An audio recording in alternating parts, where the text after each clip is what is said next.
First thing I do is I always check. I bring the Yeah. stream up on YouTube just to make sure everything sounds good. But Yeah. Let me know. Yeah, we're good. Awesome. All right. We are live. We got a couple people in here as well. Erik, thanks for coming on, man.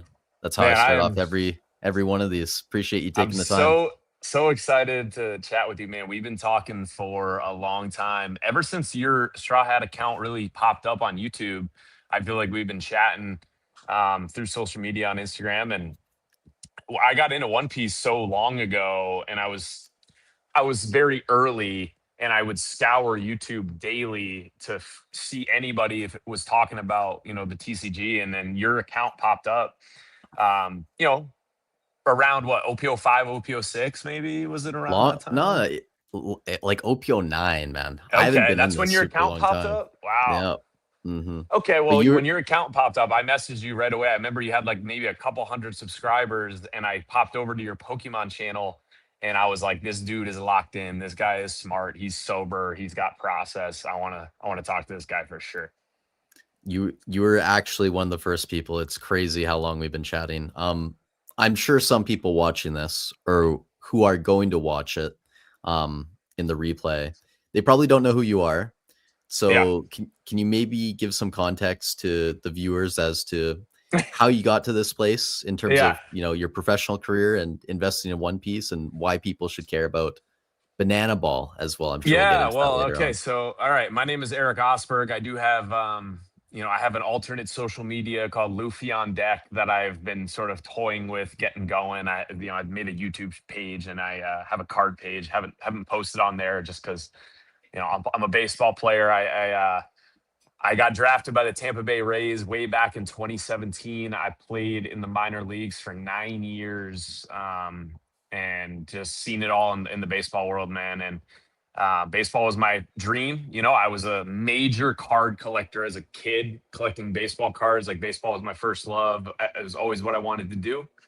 And I've been lucky enough to make a career out of it now, going on 10 years. And this off season, I was a free agent, and ended up getting a call from the Bananas, and they was told that they were having an expansion draft for their league, and kind of laid out what it was going to look like, and talking about the contract. And at this point in my career, it just felt like a really lucrative step for me to take, and hop into this. I mean, it's been like a rocket ship, in pop culture, and they're doing some really impressive things. And I've already been here, just over a month now, and I've learned a ton of stuff. So, been a huge change jumping out of professional baseball, kind of like traditional, minor league baseball.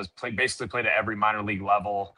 Um, Played with a ton of big leaguers. Never got that lucrative big league debut, but have had a long career. And One Piece really came about, really around OPO 2, OPO 3. I kind of got into it, and a lot of minor league players are really into alternative investing. You don't make a lot of money in the minor leagues. I don't know how much people watching the stream know about, the lower levels of professional sports, but it's not, we're not making the money that people think. And so baseball players are very street smart, very resourceful, always keeping their tabs on what's going on. A lot of my teammates were profiting heavy from like the NFT boom and the crypto boom. Like, I've been involved in those markets, and my dad is a financial advisor, and just a guy that is one of the smartest guys that I know. And I've always been into investing and into money and just how money works, and economy. And I took a ton of economics classes in college, and just really enjoy studying the space. I'm by no means a professional at all, but I love to study. And we got in touch basically through my passion of studying. When I got into One Piece, I wanted to learn everything about it. I think I have a really unique perspective in the TCG because I'm coming from a place of a blank slate, basically. Like, I I really had no prior experience in investing in, let's say, collectibles, um, until One Piece. I dabbled in football cards because I love the NFL and I love football, but I quickly realized, like our boy Gerald, that the cycles of sports cards are so kind of weird, and like, rookies come out at their peak value, and it's basically a downward trend from there. And I just, I have a buddy on YouTube that you guys should all follow named DGen Rips, who is one of my first kind of like online YouTube friends. We talk almost every day. He's very into sports cards. That guy's a genius and a great follow. But I actually kind of got into it with him way back, and quickly realized I was like, I don't love these cycles. I want to collect something that I enjoy that hopefully can accrue value over time. I want to be rewarded for being patient. I want to be rewarded for holding something that is scarce. And that's kind of what led me to One Piece. I mean, that's kind of like the short of it, even though that was a long answer. Yeah, no, I can definitely relate with a lot of what you said. Like, you know, growing up, I knew a lot of people who played hockey and they were Mhm. trying to, you know, get to the show and whatever. And dude, it's a grind for sure. People don't Yeah. realize. So I think, I mean, I don't know anyone who played baseball other than you, but I imagine it's probably basically the same process, right? You got to just put Yep. in your time. So in terms of investing in One Piece, Hmm. you were very early Yeah. and you bought a lot of the slabs. I know we've talked about this a lot. You're not as big of a sealed guy. What Yeah. was I your am now. reasoning? You are now? I Okay. am now. I mean, that's all due to you, man. I mean, you helped me appreciate sealed.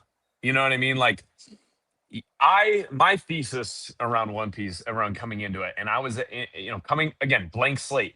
When I get into One Piece, all I'm hearing is Bandai sucks. Bandai is gonna reprint everything. They kill TCGs. Da, da, da. And I'm looking at it and I'm saying, okay, number one, these cards are absolutely beautiful. The cards hooked me in a way that I hadn't been hooked into something in a very long time, since I was a kid. And my mom is an artist. I appreciate art, and I remember the day that I found One Piece was I was killing time in Florida at a minor league during a minor league series at a card shop, and I saw the OPO1 Zorro alt art in the case, just in the back corner. And Mhm. we're talking about football and stuff.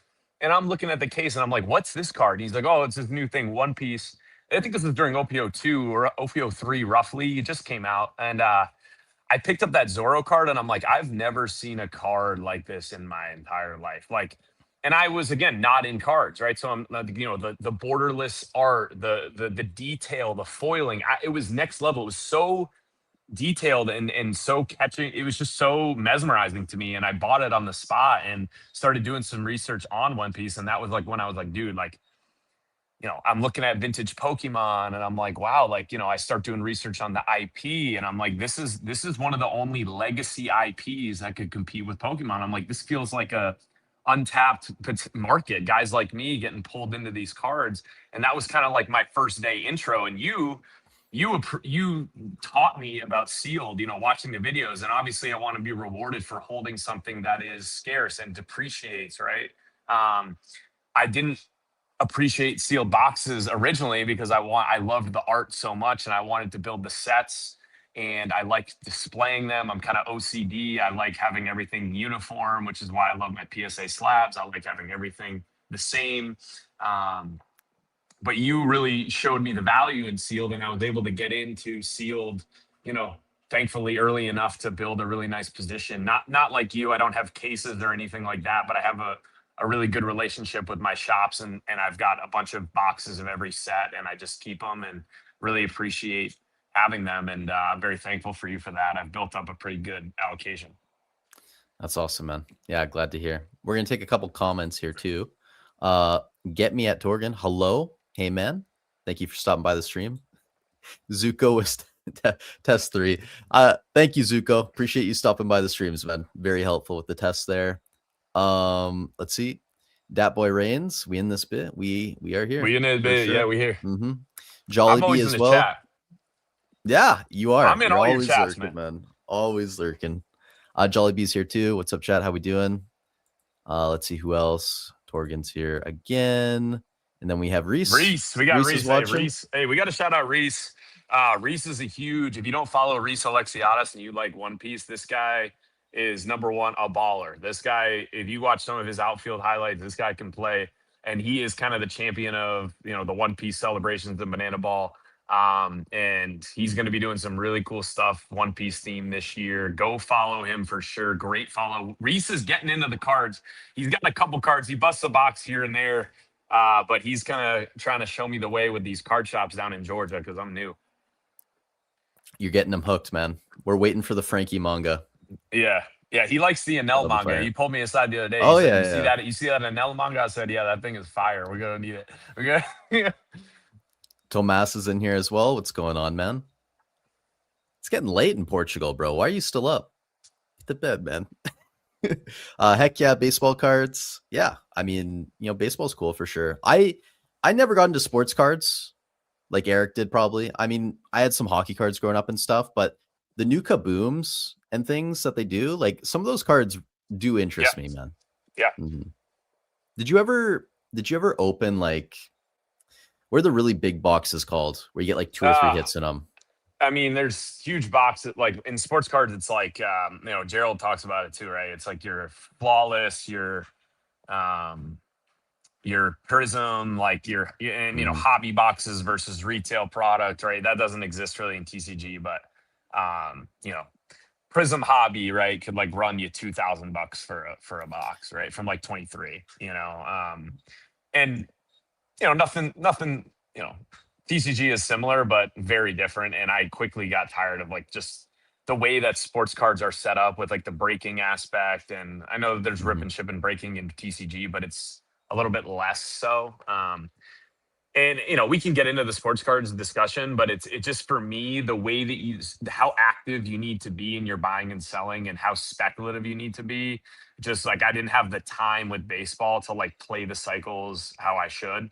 um and I just like didn't, it just like wasn't for me, you know what I mean? Like I love collecting. I'm a hardcore, I'd say I'm like a hoarder, right? I love shoes, I love clothes, like I'm very into those things. I want to collect them over time and be rewarded for holding them. I don't want to be rewarded for being the best flipper. You know what I'm saying? Right. And like playing the Mhm. week to week market. Right? I want to enjoy the collection and grow over time and hopefully store something really valuable. Like your buddy Alex Kong, like just talking about, hey, I'm putting these black labels in a trust. I'm just holding them. Mhm. I don't know who this is, Erik, but I think you know who this person Oh, that's my girl. That's my is. girlfriend. Yeah, that's Celia. Yeah, she's the best. She loves opening packs with me, and she actually pulled the OPO4 Sabo manga. That was the first No manga I shot. ever pulled, and she pulled it. Yeah, It's it's the same with my wife, man. I remember when we started opening cards, I would never pull anything, and she would just pull all the heat, bro. yeah. All the heat every She single also time. pulled the Nami SP from '09. That was also one of her Oh, there you pulls. go. Yeah, That's a beautiful card as well. By the way, guys, if you do have questions for me or Erik, whether it's about One Piece, baseball, banana ball, definitely feel free to leave a comment. If you put question like this at the front, it'll be much easier for me to find. The chat's fairly slow tonight, though, so it won't be too bad. Question: yeah. what is We're in a y'all's down favorite market. food? We are, man. I look at views on the channel, and I mean Yeah, it's cyclical. Like it's always like this, so it's not a big deal in my eyes, but it is yeah. We what got it to is. discuss it for sure. Hmm. Do you have a favorite food? My favorite food is pesto pasta for sure. Yeah, Dude, I love barbecue.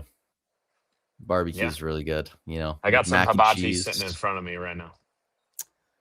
Do you do you guys have catering when you're at Yeah, we do. Yeah, they the provide us farm? food. Yep, yep. Yeah, they provide us food. It's been good food, man. I'm always just trying to load up, hey, as much protein as you can eat. I do a lot of intermittent fasting. I rip a lot of energy drinks, a lot of caffeine as well, to keep us going. But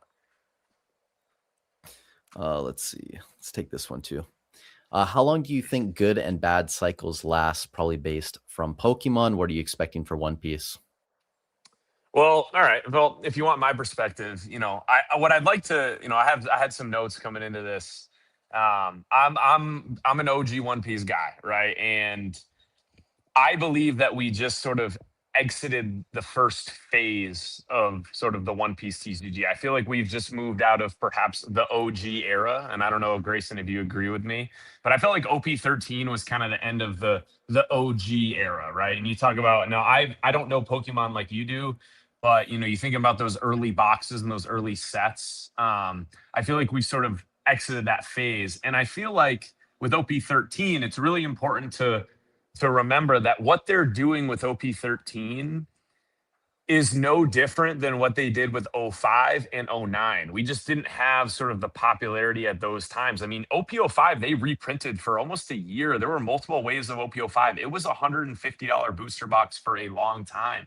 And the fact that OP13 is still holding over 500, to me, I mean, this is extremely bullish, right? Like, people love these sets, and '09 was reprinted for a year as well. It was super, super accessible for a very long time. So, for all of this like fear and all these guys like, oh, I don't really understand that fear, because if you've really been paying attention, it's not something that they haven't done.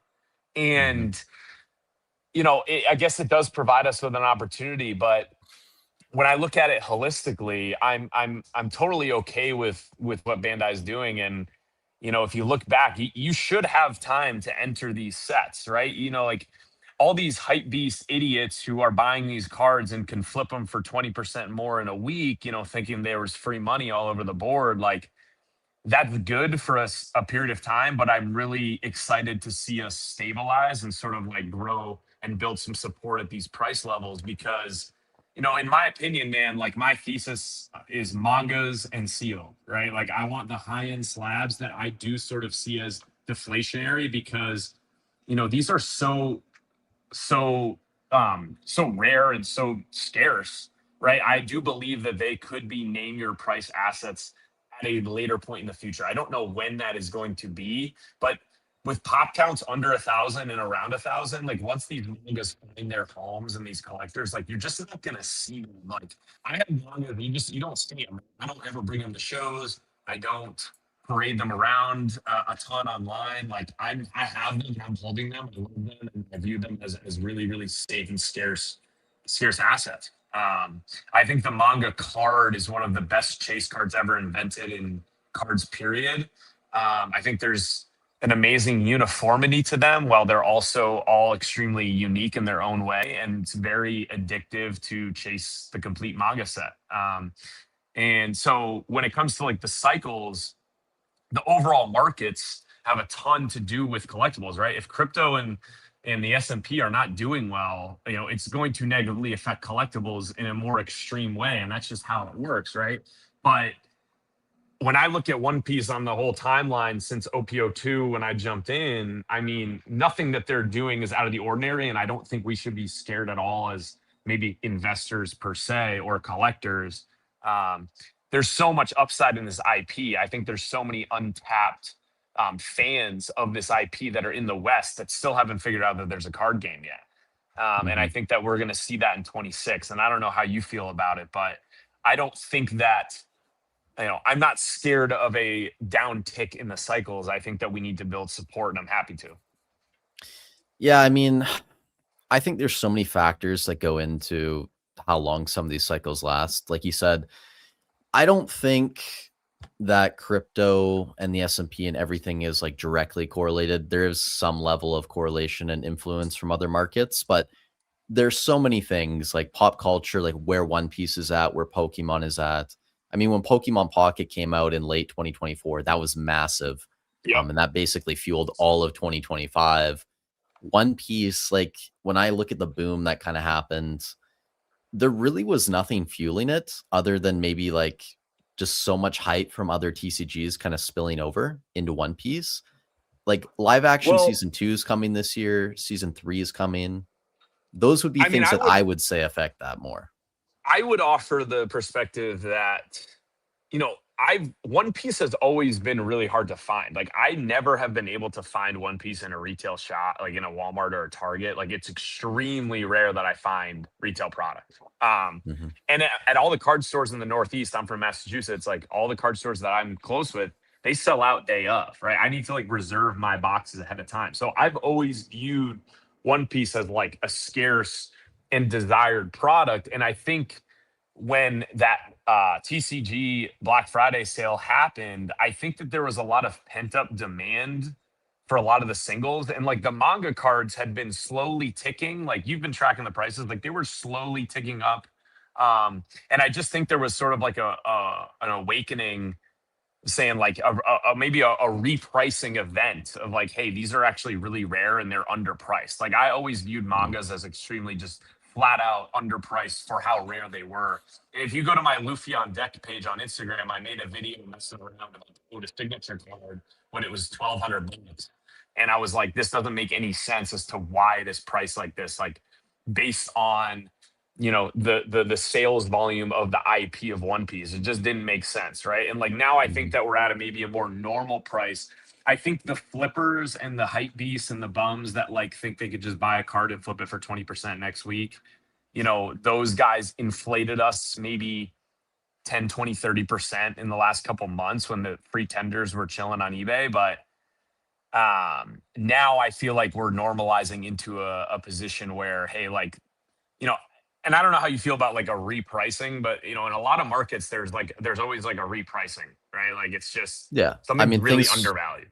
things went up way too fast. I think there was a good argument that a lot of stuff was undervalued though, right? And when I looked at Yeah. the market back in February, March of last year, before I was really buying heavy, like the fact that the game was so dead, right? And I know there are people playing it. People liked One Piece back then. That's great. But compared to where it is now, right? There was the levels of popularity and demand, they're not even comparable. So the fact that back then you still had cards that were two, three, $4,000, like the Gold Roger, the Gear 5 Luffy, to me, that told me that there was something going on with this game and it made it obvious. But my whole point was that a lot of it's just been over the past 90 days speculation, people coming in to make a quick buck, whereas there hasn't really been like a massive event in society and larger pop culture that's kind of influenced the growth we've seen in One Piece. And I think a lot of that's reflected when you look at, the One Piece subreddits, how many people are actually in there participating.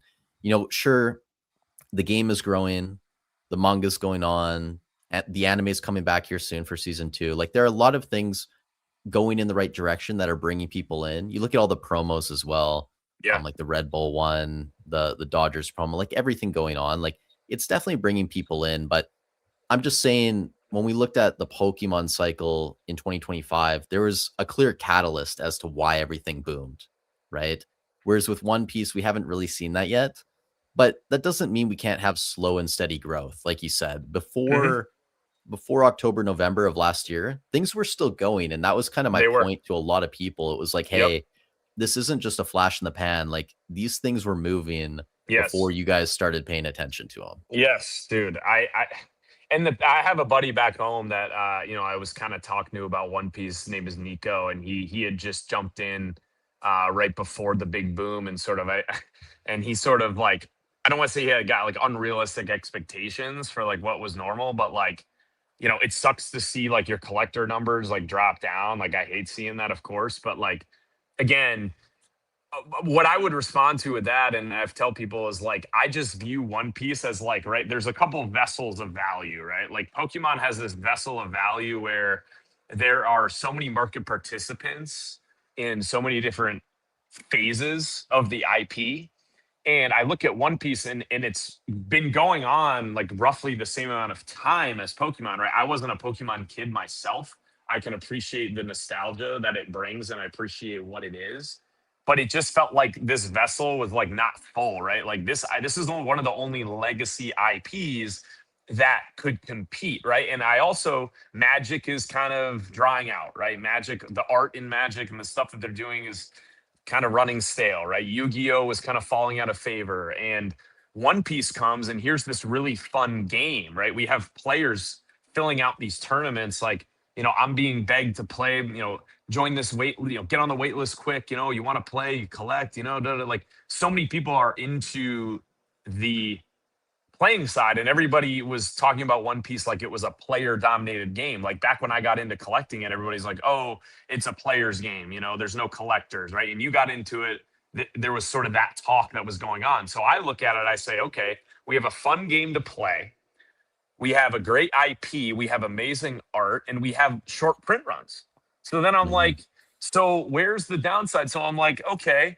And back in OPO3, OPO4, OPO5, I'm having trouble finding manga cards to purchase, right? Like I can't just run and grab one. Like then I was looking up Pokemon chase cards, and I remember talking to you about this back in the day, but I was like, man, I can just go snatch by a Pokemon chase card whenever I want. right? Like, and Hmm. not to say that that's not valuable, but you know, I don't go to shows all the time, but I go to these shows and I look at the booths and I get the same Pokemon slabs are sitting there, and then it's like, so why would I buy it now? You know what I mean? Like, but with the One Piece, I love the chase of it, and I love searching to find a good deal to even find the card. Period. Like some of these Hmm. manga cards are going on auction once a week, you know, and so to me, like that's pent up demand. That's valuable. I want something that is scarce. So you know, when you look at One Piece as a vessel, right, and like they haven't touched video games, they haven't touched like mainstream movies. Like there's so many things that they can do with the IP that I think are limitless that just make it feel like we're still in the beginning phases to me. Hmm. Yeah, I'm pretty sure we were talking about, maybe was it gold dawns or like the gold leaders from EBO2 you were looking for, and you just Dude, couldn't yeah. find any of them. Yeah, well, the gold dons, man, at one point were so hard to find, and that's another triage I'd love to go on. How undervalued the gold dons are. The gold dons are the most undervalued card in One Piece. If you guys want, a pick of mine, right, like that is low risk. In my opinion, the gold dons are a smash because they're so hard to pull, dude, and especially PRB01 gold dons, right? And Hmm. I just think gold dons were a smash because again, the players are always going to play with them. They're going to use them in their decks, which means finding them in good condition is going to be very difficult. There's so many reasons why I like the gold dons, but we could discuss that later if you'd like. Yeah, the PSA 10 rates and the BGS 10 rates are so low. Like a lot of those don't even have a BGS 10, and especially not a Yep. black label, right? So Yeah. interesting. My position is, I hate the back of the Dons, how it's like I get it. white I and know, stuff. Like, right? and I know. It's a I've player's had card, though. people tell me that they have to have it be white, and it's like, well, no, like they could just switch the colors of all of them. Like, Yeah. whatever. But I I understand do like the that. fronts. I like the artworks. They're great. The leaders are red, the player cards are blue, and then the dons are white. That's just always how it's been. It don't bother me, but I understand like that there's more creativity I'm sure you could find. But those matte backs of the One Piece cards, man, like the QC is also going down, by the way. So Hmm. like as a guy that's graded a ton of cards, pretty much everything in my collection I've graded personally. So I have grinded sort of like the grading trends.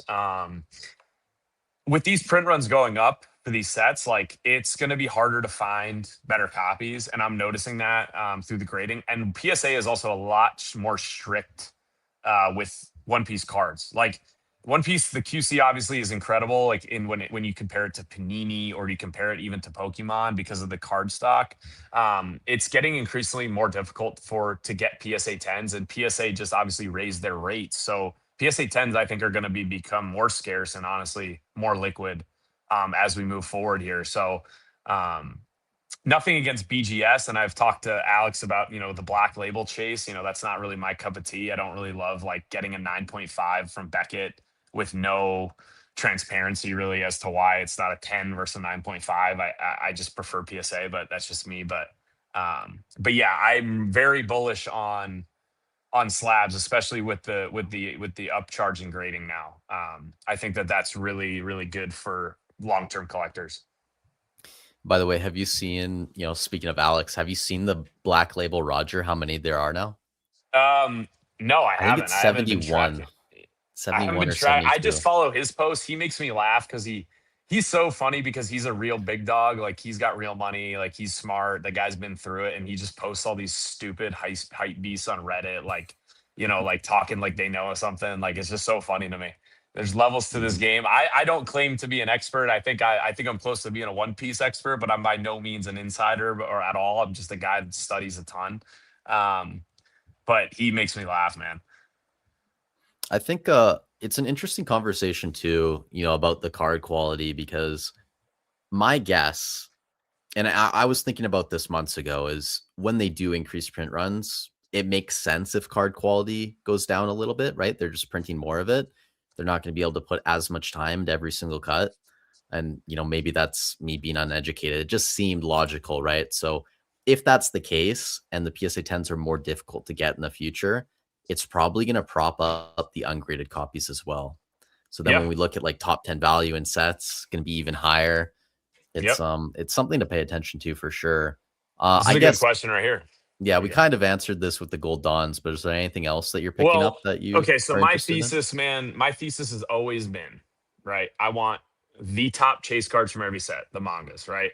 The promos are fantastic. I'm the one thing that I wish I had more of was the serial cards, and it's just more because I wasn't a player, right? Like I didn't, I felt like that was kind of like buying somebody's trophy from like a baseball tournament, like that's kind of I don't know the tournament setup enough to appreciate which cereal comes from which tournament and all that stuff. However, that's the one population of cards that like I wish I had hit harder early on. But for me, like you just, in my opinion, you can't go wrong with a manga. And if you have to pick and choose, like I want the low pop mangas, right? Like, and for me, man, like a lot of the mangas that I actually see that are undervalued are like the ones from '05 and '09 that aren't the Luffy, right? Like Mhm. those pull rates are so low.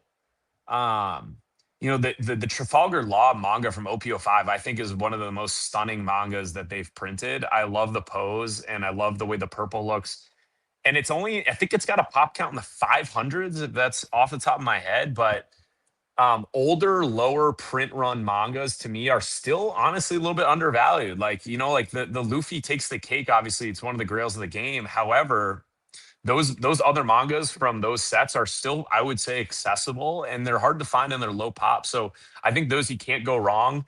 And I also think, obviously, like I'm collecting sealed. And then I love, the gold dawns and the high end SPs. The high end SPs I think will do well. I think we're seeing a shift with how people are viewing SPs. And I was the guy that wanted to build the SP sets, right? And eventually sell them as like a set. Like, hey, I have the PSA 10 set of OPO5 SPs. Boom, PSA 10, boom, all good right here. I thought that there would be a premium on those down the line, and there might still be, but I'm kind of seeing that, they're picking winners and there's losers when it comes to SPs. And I think people are putting two and two together when it comes to pull rates on SPs. It's like, hey, the manga's one in every four cases, but if I want a specific SP, it's roughly the same pull rate. So, Mhm. I think that the higher end SPs are a fantastic hold. And a lot of those are low pop as well. The other cards that I love are those anniversary SSPs, like the gold Luffy, the silver, the diamond Luffy. The last four anniversary SSPs I think are fantastic. Also very low pop, very unique. I don't know what they're going to do next with that rarity tier, but I've been trying hard to accumulate as many cards as I can from that rarity tier as well. And sealed, man. I mean, I've learned, you're the sealed king. I've learned everything from you about sealed, but with these rotations with One Piece, like I think OPO4 is a great case study. And I don't know how much you've looked at OPO4, but OPO4 used to be like a throwaway set. Like that was a set that nobody wanted. They put it in the gift collection that was all over Target and Walmart. Nobody was picking that up. And that was kind of like the junk set. Like OPO1 comes out, O2, O3. Now they're going to make a big print run with O4 and kill the game. That's what people used to say, man. And now, that BOA SP that used to be $100, people realized how rare it is and how cool and how stunning it actually is. And now it's like the chase card from the set, right? Like, Mhm. and OPO4 is a great case study of just like why sealed is such a good investment, because that was literally such a throwaway set. And I think you can extract value from a lot of these boxes down the line, because even though they're increasing the print runs, like it's still a low print run compared to other cards. Yeah. What is the population on that law, by the way? 755 tens, 700. total Okay. pop Okay. 855. So Okay. that's Yeah. still very low. Still It's very very low low. for a Yeah. manga. Hmm. It's very Yeah. low, but those secondary mangas from those sets I just think are really safe because they're just so damn hard to pull. Hmm. And especially with '09, I think '09 is $1,000 booster box. Like it's only a matter of time, right? Like so, the correlation of the sealed going up, affecting the singles. I think they're, I love what you talk about, how like the sealed box is a collectible in its own right. But I do think Hmm. there is a correlation between, hey, the sealed price is going up. So like if I'm gonna rip a case of this, like this manga is just frankly undervalued based on the case price. You know, I think that there is a little bit of correlation there. Yeah, I would probably disagree with that. I'm almost a purist in the sense that like the box is gonna do what the box is gonna do, Yeah. right? Like I think when the cards go up, for sure that affects the boxes, because if you're getting basically double the value, I Yep. mean, and we saw it too. All the cards, the SPs, the mangas took off. The boxes repriced again. It's I know you said OP09 is gonna be $1,000 a box. I think these boxes could be like 2-3K in the future. Yeah. Like I mean, they're I think so that's minimum. cracked. Yeah, Yeah. like it's and maybe we're getting ahead of ourselves here, but when I look at the pops of some of these cards, like you said, even like the Shanks from '09, the Blackbeard, even the Gold Roger, there's what, Yeah. 265 Roughly. PSA Yeah. 10s, like just so low pop, man. It's insane. And I'm kind of like you too. I put maybe Yeah. There less it is. Yeah. beautiful card as well. Let me go full screens. You That's can show that yeah. off again if you want. There's the Roger. Yeah. Yeah. Beautiful, Yeah. beautiful card. I was just gonna say, like, I don't even know where I was going with this, man. I lost. Oh yeah. I'm like you. I think that, I put a higher emphasis on cards you can pull out of a box. Because I think for a lot of people, like that's kind of like peak euphoria, right? Like you can go spend $50,000 on a BGS 10 serialized out of 700 Luffy. That's cool. Like having that's a huge flex. It's a great card. Like, you know, 700 in the world, right? Like there's that number. There's never going to be more of them. There's something to be said though, opening a pack of cards that you get for $5, Yep. $10, even if it's up to like $100 in the future. If you pull a 10, $15,000 gold Roger out of Yep. that pack, like that is peak euphoria. So for me, like I generally rate the mangas higher, the SPs higher for that reason. Like you said, the SSPs as well. Like those are beautiful cards. And I agree with you. Like I think they have to continue doing something like that in future sets. If they don't, it's going to be a huge letdown. Yeah, for sure. I mean, they keep pushing the envelope, man. Like I'm blown away by the creativity at Bandai. I mean, even OPO 15, or it's not OPO 15, OP 15, I like do that all the the time. yeah, well, I've been in it forever. There was zeros within the numbers, but the SPs in 15, I mean, they're dropping a new SP style, and I'm like, this is stunning. I mean, they coming out with stuff that me as a collector and a guy that appreciates the art, like I want to have it. And I Mhm. have a lot of the SPs that I still want to have them, right? So like that's amazing. And I don't, not to say that Pokemon isn't, but Pokemon doesn't pull me in that way with like when I see the previews, I'm like, wow, like that is just absolutely beautiful.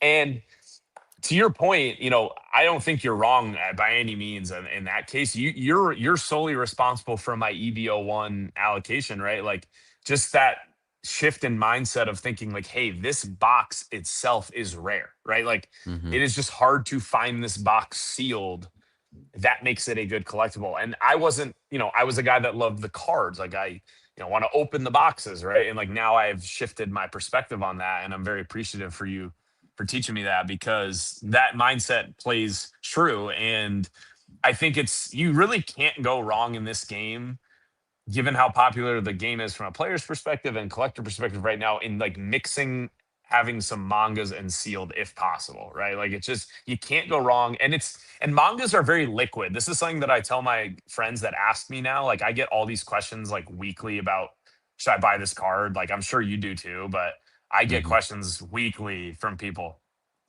and I tell them, like, look, you want to buy stuff that is liquid, that if you need to sell it, you can sell it, right? Like, because obviously you can't just click the sell button like you can for a stock, right? So you need to find a buyer. Mangas are liquid. They're Mhm. always going to be, like every time a manga's on eBay, I mean, you're at 80, 90, 100 watchers. Like, it's just a Yeah. liquid card that you can cash out if you need to, right? But like, Mhm. obviously, the idea you shouldn't be buying the manga if you need to sell it in 2 weeks. But um, that's why I like that rarity tier because it's liquid. And you know, some of these cards are I would argue are illiquid. I think a lot of the alt arts are honestly illiquid because again, they're just so common, right? Like I didn't learn that until later on. How illiquid some of the alt arts are because again, if I can buy one, if there's 50 on eBay, I can buy it next week. You know what I'm saying? Mhm. So like I don't need to buy it then. Yeah, I think the same applies to sealed too as well. Like, obviously I want to be in the sets that have the best value, top 10 value, whatever, sets that people will want to open in the future. But when you can kind of align that with the opening experience as well. So like I look at the sales volume of OP13, and this is why like OP09 is great. Don't get me wrong. I still rank 13 higher because the sales volume is 5-6x what Yep. OP09 is, right? And Yeah. that just comes down to the fact that people want to open more OP13 right now. I think I could be Yeah. wrong about that, but when you look at like streams and stuff, and granted, I still think there's a long way to go in terms of how much product's being opened, but OP13 still being opened even at these prices. Maybe not the rate I want it to be, but Yeah. I mean the red Luffy, the red Sabo, Ace, God Pack as well. Like there's a lot of things going for it. I think OPO9 is still the most undervalued like anniversary set, and I think it's still one of the best buys just because like if I tell people I'm like, hey, if OPO9 swapped places with OP with 13, Mhm. I think that we'd see the same thing for I think that OP13 just kind of caught the market. It was on the upswing, and that red Luffy was like the chase card of the set. And so the red Luffy kind of captured the public eye, like you know, and at that time, Pokemon, like I think that they had dropped what Phantasmal Flames. What was it? Yeah, Phantasmal came out. Yeah, and it was kind of weak, and like OP13 was like, caught the market on the upswing. I think if you swap places like the Gold Roger and the Red Luffy on like the timeline of One Piece, I think you'd see, a similar action. However, the fact that there are 6 mangas in OP13, I'm very interested in those mangas, right? Like I just am. Even with the reprint, I'm going to be looking to buy OP13 mangas and sealed this summer. Obviously, Mhm. summers, and you have more experience than me, but summers are usually a slower time for TCGs. So again, nothing out of the ordinary with this market cycle right now. This should be the Yeah. time where, you haven't been buying stuff. I've been kind of chilling out on my buying. Like I'm going to be looking for carts, this summer for sure. It's going to I, be a great time to buy. I think even right now for people who want to get into like 13, I said this in a video the other day. I don't think 13 is going to go much lower. Like I know a lot of No. people who are already buying more. And again, like when I look at the sales volume, loose boxes on eBay, there were more that sold in the past 28 days. And I did the update like 2 days ago. So more in the past 28 days than in the previous 28 days before that, which tells me like that box, even at $500-600, people are loading up on it, right? So I think if it went to 4, all supply would be gone like within a week or two, right? Everyone Yeah. would be buying it. And obviously, if it went to like $300 or $200, to me, it just doesn't seem realistic unless Bandai genuinely prints it like into oblivion, but we'll see. My boy DJ Rips putting a comment on here, man. That guy is so smart. You guys definitely, he's also hilarious, and you guys should subscribe to him. That guy, I know he doesn't talk about it publicly, but that guy is a genius when it comes to playing the cycles of sports cards. I think I'd love to see him make some videos of it, but just a really smart guy, really funny, just definitely worth a follow on him. It's great that he's in here. My boy Christian's Christian. in So here as well. Christian, also a guy that I kind of got into One Piece maybe it was like a year and a half ago, and he's had a wild ride on the collecting side, buying and selling. But my boy Christian's got 3 Oda 6, so we'll Mm. put that out there. So here, and Christian he does freak out a little bit. Like I get some texts from him like all the time about prices dipping. Can you give Christian a little pep talk on the Oda Sig and why he's chilling? I think he's cooked, man. The Oda Sig's too high pop. Like you should just sell those to me for. I mean, I'll give you like 3K a piece. Yeah. Nah, man, like that is. Yeah. I say me and uh a guy in my private group, we've been working on the Luffy hierarchy, and I Yeah. recorded vid 1 yesterday. That's a I think I'm great going to idea. release it tomorrow. Dude, that's fantastic. So we went through like every Luffy basically. I mean, the world championship cards we left out. We took like top rarity. So if there was like a finalist card, a winner card, we took the winner card. Basic like secret rares and base cards that weren't alt arts or anything above, like that all got left out. So there's Yep. no like penny cards in them, but we put everything in 5 tiers. Tier 1, spoiler, the Oda Sig is in tier 1. I'm not going to tell you where in like in the ranking in tier 1 it is, but Yeah. it's a good card, man. Like it's drawn, illustrated by Oda himself. Yep. In it's I feel like part of the issue too is in OPO5 you have the Gear 5 manga as well. So there's two cards kind of competing there.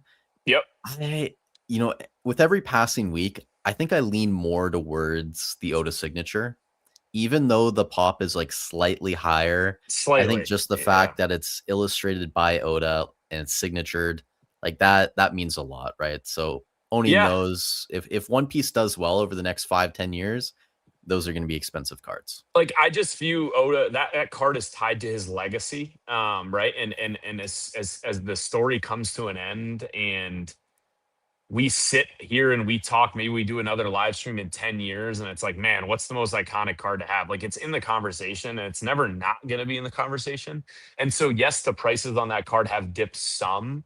Um, I'm not letting my Oda signature card go for less than 15 grand if you had to tell me Hmm. today. I'm just not. I'm just not. You know what I mean? Because like there's too much intrinsic iconic IP value in that card, and it's just it's one of those like unique one-offs that maybe, and what Christian will tell me is, he's like, well, what if they just do another one? And I'm like, yeah, they might, but like, why would they? And then also it's still the first, right? Like it's always going to be the first.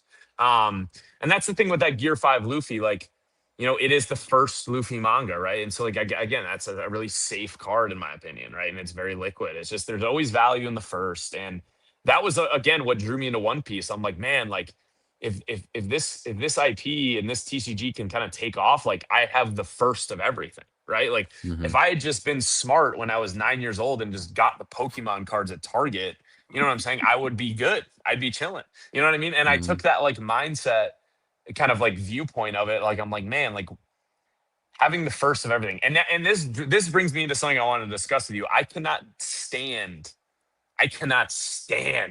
this Dragon Ball hype BS right Mm-hmm. now. Like starting to, I'm seeing a trend where like, my Twitter algorithm like is people are kind of treating these TCGs like shit coins on Solana right now a little bit. And like, I think there's like people are waking up that like Bandai art is cool. And they're like, oh, this Dragon Ball Fusion World stuff is pretty cool.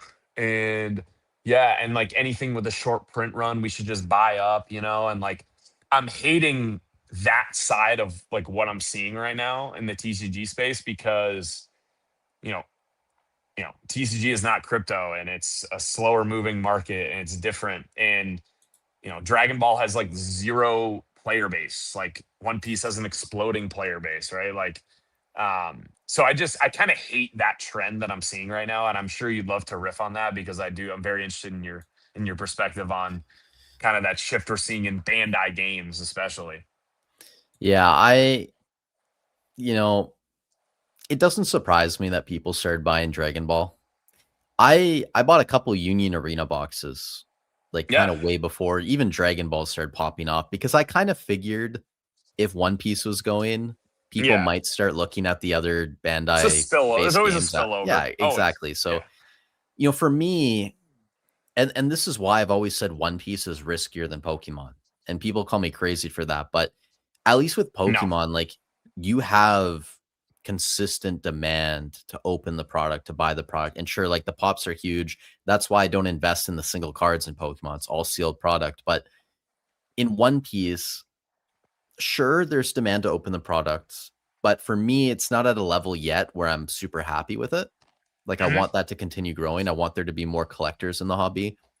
That's why I've said in the future, like if that collector base grows, we're gonna see Bandai start to go back and reprint older stuff, right? And maybe that starts at like OP 25 and they go back and reprint like OP 21 or something, or OP 17 or something. But the point is that when these boxes get more expensive, if there are more collectors, they will do more reprints like that. It's pretty much inevitable, right? But um, I mean, outside of that, when I look at other games, Dragon Ball, I don't really see any demand. Like there's, No. No. I tried going on YouTube. There are a couple channels that do box breaks. There's this one girl, can't remember her name. She gets maybe like 5K views on a video, 3K sometimes, 10K if it's a really good one. So like there is some demand there, but it's not even close to the level of One Piece. And One Piece isn't even close to the level of Pokemon. So for Yeah. me, like if I'm already not feeling great about the Yeah. consumer demand for One Piece, anything below that I don't feel great about. And Yeah. then when you look at some of these boxes, there's maybe like 20 or 30 that sell in a month on TCG Player, and that's affecting the price like 2x, right? A Yeah. box goes from 100 to $200. That should tell you it might not be the best play. I mean, if people can move their boxes and make money, great. But for Yeah. me, I'd rather be in something that has consistent demand that I know I can liquidate in the future. And again, because everything's popping off right now, everybody thinks they're a genius. Dude, I And know. this I is where know. things get dangerous, right? I know. So I going know. too far down the rabbit hole doesn't feel good to me. dude, dude, I can't say.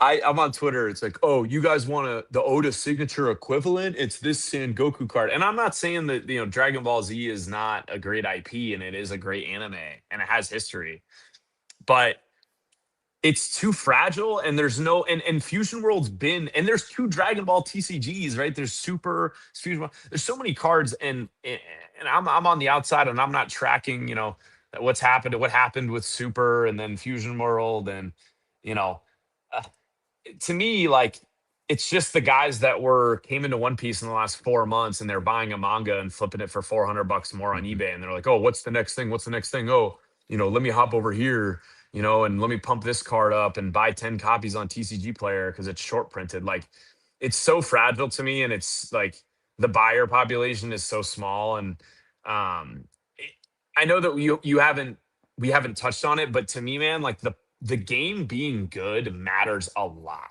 Like mm, Yu-Gi-Oh has been relevant because it's a popular game, in my opinion, Yu-Gi-Oh art sucks. Like I don't feel motivated to collect it at all. mhm, As a guy that's coming from, like, again, blank slate, no desire to purchase Yu-Gi-Oh cards, but Yu-Gi-Oh has been a successful brand and one of the mainstays for over 25 years. That is because the game is good, right? And like mm, people are now getting soured with the ban list and all that blah blah blah. But like again, if there's no player base and the stores aren't supporting it, like I mean, where are you gonna sell it? Like it's just mhm, I don't love this like trend that I'm seeing of like treating TCGs like, like fart coin, like I don't love that trend. So that if you had to ask me like what I'm maybe nervous about, like when it comes to One Piece, like there's so many things that I'm really into, but I am nervous sort of about that trend. And I do think about, right, the greater fool theory, right? Like, that always, my dad used to talk about that growing up, and that was my dad's, and he was very anti-Bitcoin when I used to ask him about Bitcoin back in the day. And I wish I had not listened to him and, bought it. But, you know, he's like, yeah, it's only valuable because you think you can sell it to somebody else for more later, right? Like, and mhm, that's a dangerous place to be. And I do think about that um, negative, but I think that applies to everything. I think that applies to any collectible, and collectibles have been a mainstay in American culture for a century, right? Like, I mean, everybody mhm. likes collecting things, and I think that we're seeing a trend kind of cycling back towards like handheld physical assets. And I think our boy Blunts mentioned that last week, kind of like that tangible asset that, you know, I think is becoming more, I would say, in, right? Like, and that's just based on what my eyes are telling me. And nostalgia will always sell. And so, you know, that's my rebuttal to my rebuttal, but like that's sort of like what makes me nervous. And I'm sure that you think about that as well, right? Like theoretically it's just cardboard, it's not gold, right? I don't have gold bars behind you, you have cardboard, right, at the end of the day. Mhm. So like I'm sure you think about these things as well, but those are some of my fears that I carry with One Piece. Yeah, and touching on Dragon Ball 2 just one more time, like I hope everyone in it makes tons of money, and I could be wrong, like that could be the next big thing. But Maybe. for me, like everything that I paid attention to before I got into One Piece, like the YouTube channels making videos, getting, 5 times the views as their sub count, right? Like none of this I'm seeing for Yeah. Dragon Ball. And then even like the subreddit, I don't think is as large as like the One Piece one, which by the way, like the Riftbound subreddit's half the size, and a lot of the times it has basically like the same level or like 80-90% of the activity is the One Piece one. So Yeah. there's lots of things I'm paying attention to that I just don't see with Dragon Ball, but I could be wrong. That could be the Yeah, next and big thing. by the way, I bought a Riftbound series base set box, right? Mhm. You're never gonna go wrong just having the first of something.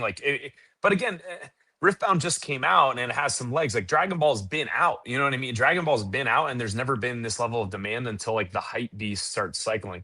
And like you'd rather be rooted in process, and that's why I think you're the best voice on YouTube in the One Piece space and card space in general. I mean, you're rooted in process, and you don't want to chase ghosts when you come to investing, right? If you're in on this channel to invest, you're not gonna have success chasing. Like you can't get panicked and chase what somebody says like is hot. You need to have a process, and you be rooted in in the fact that, hey, I'm in this for the long term for XYZ reasons. I am committed to the process, and that's how you win.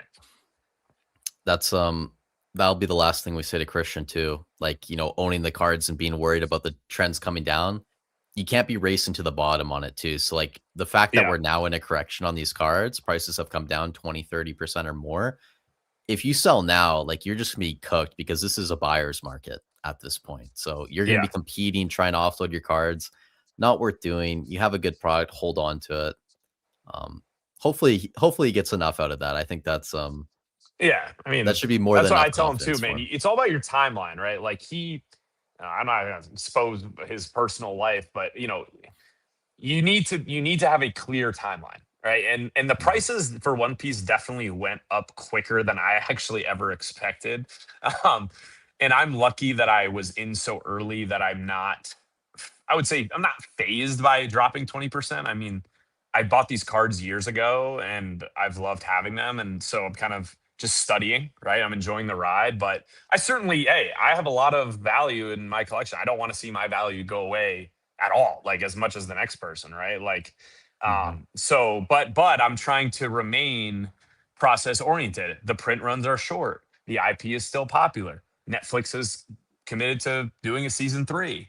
The story is heading into the end game. These are all things that have not changed in the thesis of One Piece. And so while the only thing that I think happened is, hey, we got a little bit of buyer fatigue on eBay. Guys were, every auction was topping the last auction. Like not every auction can just go higher every time. Like you're going to just kind of bounce around, and it depends on the day of the week. It depends on, the flavor of the month and how these are all human beings making these bids on these cards, right? So you just need to stay in a range. And as long as we're staying in a range, I think we're more than okay. Mhm. Reese also says that you can crush baseballs. Is Yeah, that true?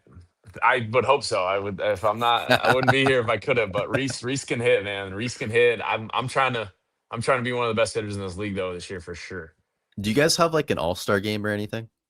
I think so. I think they did that last year, but I think everything is month to month here. They come up with new ideas seemingly Gotcha. every week of ways to entertain. FOMO's in here as well. What's up, FOMO? Good to see you. Yeah, I can't see like the chat or like what's going on only when you pull it up. So I don't Ah, really. okay. Gotcha. Georgia has the best shops, HQ Sports Cards. There you go. Have you been there? Okay. No, I haven't, but I will go definitely. I'm in Savannah, so I don't know how far that is. I'll look that up when I'm done.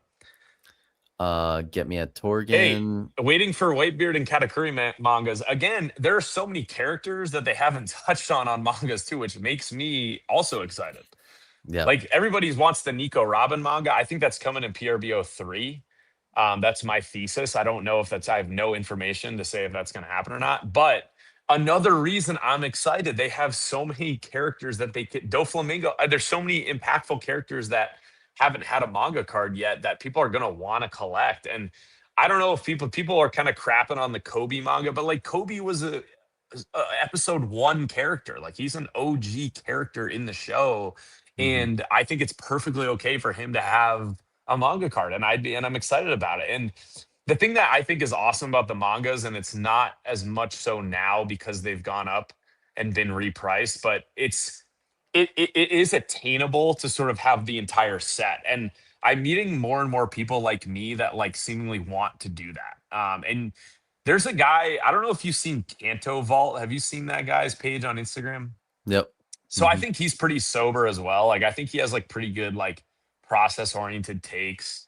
And he brings that up a lot. He's like, "Oh, I'm a reseller, and like a lot of people want to complete the manga set, right? And like have all of the mangas." And I think it's like just challenging enough to be like a quest, but it's attainable, you know. So I think Hmm. that that's still really a really good part about the way that the sets are structured. Yeah, man, I've been talking to Cano too. I've been trying to get him on a live stream. Really Dude, he's interested in good. what he's doing too. Yeah. So you Hmm. think he passes your sniff test as far as like a guy that Oh, kind of his has it his together? his channel will be larger than mine in like a year. I have no I hope he doubt. keeps it going. I mean, he's just again, but what's the common theme? You have process, right? You have you're doing the research, you're backing it up with data, you're not getting emotional, you're just staying true to the process, and you're putting your money with your where your mouth is. So like I think a lot of people listen to you because you're not just telling everybody what to do, right? You're in the fight, right? I'm in the fight, and we're not insiders. We're just guys that study really hard and trust, you know? Yeah, I'm at the point too where like I don't need to be the best investor. Like I try to be, right? I try and, make the best decisions possible, but with what I have invested now, as long as I don't make any massive mistakes over the next Yeah. decade, I think I'm going to have more than 7 figures invested eventually. So it's just like for me, if I stay on the macro trends, I stay in the strong sets, I hold, I don't paper hands, I think I'm going to get to where I need to go. My issue too, you kind of said this, like a lot of people on YouTube, I don't think really invest super heavy. Like they'll give a lot of advice and be like, if this box drops to like $400, I'm gonna pick Hmm. one up. It's like, are you really though? Are you Yeah. really gonna do that? Like, oh, if this manga drops to 10K, I'm gonna buy. Really? Are you really gonna like? Yeah. I feel like most people are kind of smart enough though at this point to figure out like who's full of shit and who's not. But I mean, some people do a really good job at hiding that. Let's say Yeah. we'll see though.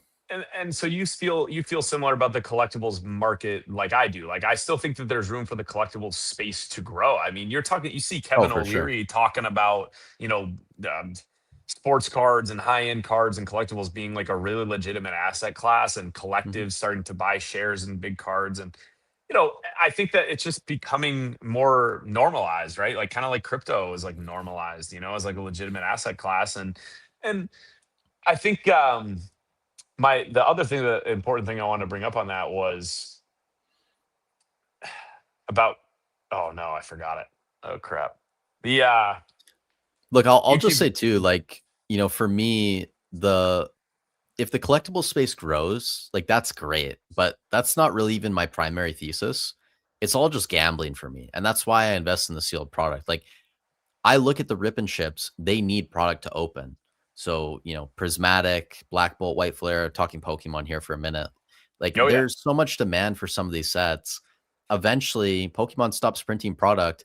That starts to dry up, right? When you do the math, like there are billions of cards being opened out of packs every single year, right? So Yep. sure, like you can look at the number and be like, okay, they're printing 12 billion cards this year, 15 billion might be this year, like who knows, right? But if they're printing or if the market is opening 2-3 billion cards per year, if not more, like it's only a matter of time, right, before there isn't a ton of product out there for certain sealed sets. So for me, Yeah.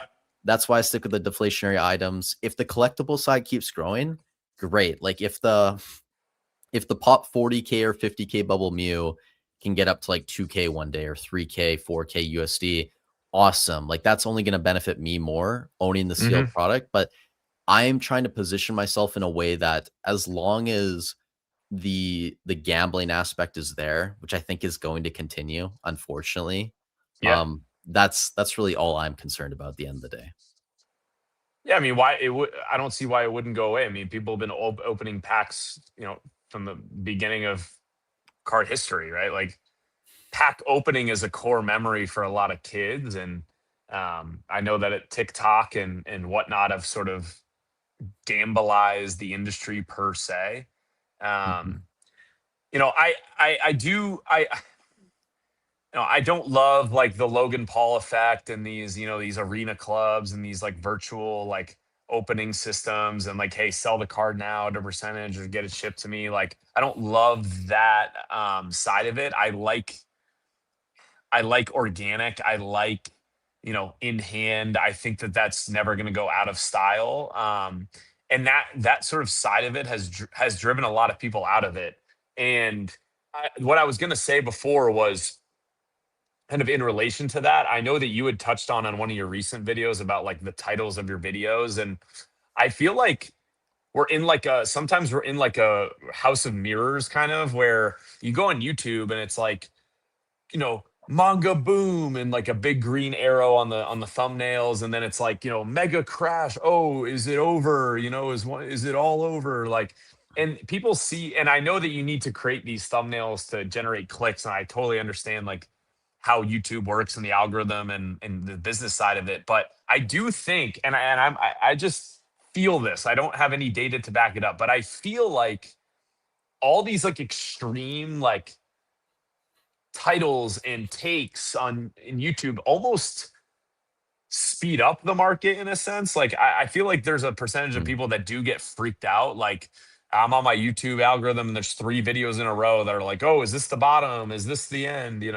And it does create like an uneasy feeling because you're looking at these people like they are quote unquote experts, and you're taking their opinions seriously, and then you're sort of getting these like, red is like a brain trigger, like, it's like a fight or flight trigger in your brain, like, oh my god, like something bad is happening. And um, obviously, the smart money and the smart people, don't care. But I do think that I think it kind of like it pours a little bit of like nitro on the market a little bit. I don't know if you agree with Hmm. that or disagree with that, but that's sort of like something I've noticed.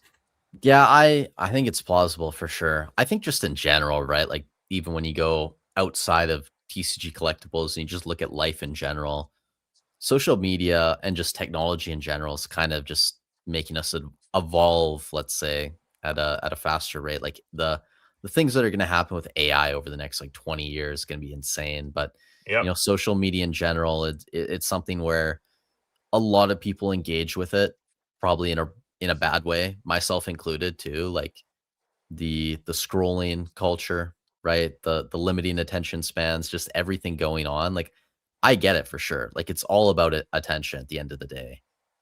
I try in my videos to come across as like as balanced as possible, let's say. So people that always get upset about like the titles and thumbnails, if you watch the video, I'm probably just Yeah. like, yeah, it's another day, like whatever, right? Like even in this crash, like I probably lost when I look at like net worth, right? If you want to put in quotes from market value of everything, probably down like 40K from the sealed boxes at this point. It's Yeah. whatever. Like it's just a number, man. You still have the product. So I always tell people like as long as you're investing in things you believe in and your underlying thesis as to why you're investing in them hasn't changed, then you're probably in a good spot. Right. Yeah, So and that's really the main point that I want to get across here, on this stream is, I'm in the fight like everybody else here in this chat. I can't see the chat right now, but I'm always in the chat, and I watch every one of your videos, and I comment on other people's videos, and I read the comments on pretty much every video that I watch very intently because I like to see the temperature of like what's going on and how people are feeling, and I'm in the fight just as much as anybody else, and I hate seeing the numbers go down, but I want to get across that like the OP13 reprint and an EVO3 reprint is nothing out of the ordinary for this game. And as a guy that has seen the entirety of the game and has trenched every known fact about this TCG, like it is nothing out of the ordinary, and it shouldn't FUD like the smart money out. And you know, again, I don't think that anything has changed with why we should be excited about the IP and where the IP could go, right? Like mhm. I touched on this with my teammates who also love One Piece, and again, I have teammates here in Banana Ball that love One Piece, and they don't know about the cards. Like I come and show them the card, and they're like, "This is freaking sick." And these are guys that are almost up to date in the show, and they don't know, and I'm their teammate, right? And I'm like the card guy. Like I'm trying to wear Logan Paul chains during Banana Ball games this year with slabs, like and these guys are farther along in the show than I am, and they don't know about the cards. So like there's still people that don't know, and there are people that will want to casually collect and gonna want to own a manga card. Like a lot of people's dream is to just own one manga card, right? Like Mhm. that's a lot of people's goal. Or I just want open to one. have Just to open open one. one Yeah, too, yeah. right? I Like mean, and there's a guy I love watching, DK Cards, dude. That guy's funny. He does Pokemon One Piece openings. DK, he's never opened a manga, and that's like the running bit on his channel, and he gets a lot of views, and he's really funny, and he does great openings, and um, it's that like a moment is always going to be desired, and so nothing's changed from an aspect. Like I talked to my teammates, like, what if they made a video game? Like, what if there was like a really good One Piece video game with all of the powers that Luffy has, and all of the different devil fruits across the character spectrum, and the open world, and this how big the landscape of One Piece really is. Like, there's just so much potential to me, man, like in this IP. And you know, so in that sense, like the fact that nothing has changed, the only thing that has changed, in my opinion, is buyer fatigue in the short term. I think that Mm. we hit the buyer fatigue wall of like, man, keeping up with these auctions, and every auction is going up more and more and more. You know, that's the only thing that I think got in and kind of took the wind out of our sails in the last couple weeks. Well, look, I can agree with 90% of that. I'll push back a little bit. In terms of the EBO3 reprint announcement, that is something that has changed because It Bandai has. had never touched EBO1, EBO2. I still think though a lot of this has to do with product being stolen from distro and Yeah. just kind of the market we're in. I wouldn't be shocked if like EBO5, PRBO3 they don't reprint those. Well, But let's again, talk like about it's something to pay a attention to. when has there been a booster box that was $700 Well, 2 weeks exactly. from release? Exactly. You know what I mean? Exactly. Like, Yeah. you can't look me in the eyes and tell me that that's not a reasonable thing to do, right? The Like, thing because the I get where you're coming from too. The thing that bothers me, right, is like so many people put way too much weight in TCG player pre-order pricing because it's like you can buy a box on pre-order TCG player. You're not actually committed to buying it. So you could just cancel, Mhm. right, the day before. So I think like pre-order prices in general on TCG player should really be taken with a grain of salt. You shouldn't I put much agree. weight into it. But people were freaking out. Like Rudy made a video talking about it, Alpha Investments. He talked about like the $900 sale, or someone in the comments said that too. It's just, guys, like this box should have been nowhere near $500. And, the scary thing is there were a lot of people like contemplating buying this box at 500 I bucks, know. like 6K for a case. And it's like, if you need it for your rip and ship, you can sell the boxes. Great. Like, no worries. I understand. Like, you need the product for opening day to please everyone. That makes sense to me. But if you were looking at this as even still at like $350, I don't think this is a good buy at all. I would No. not be buying this at 350. To me, like I rate this probably, I think it's a bit better than 14. And 14's up there for me too. Like I got a lot of Yep. flack on 14 as well because I didn't want to call it like an A tier set. I think this is like high B tier, low A tier. It's in that range, like fighting on the cusp of like the top third of sets released. Yeah, I But think should it that's be a very 350 out the reasonable take. gate?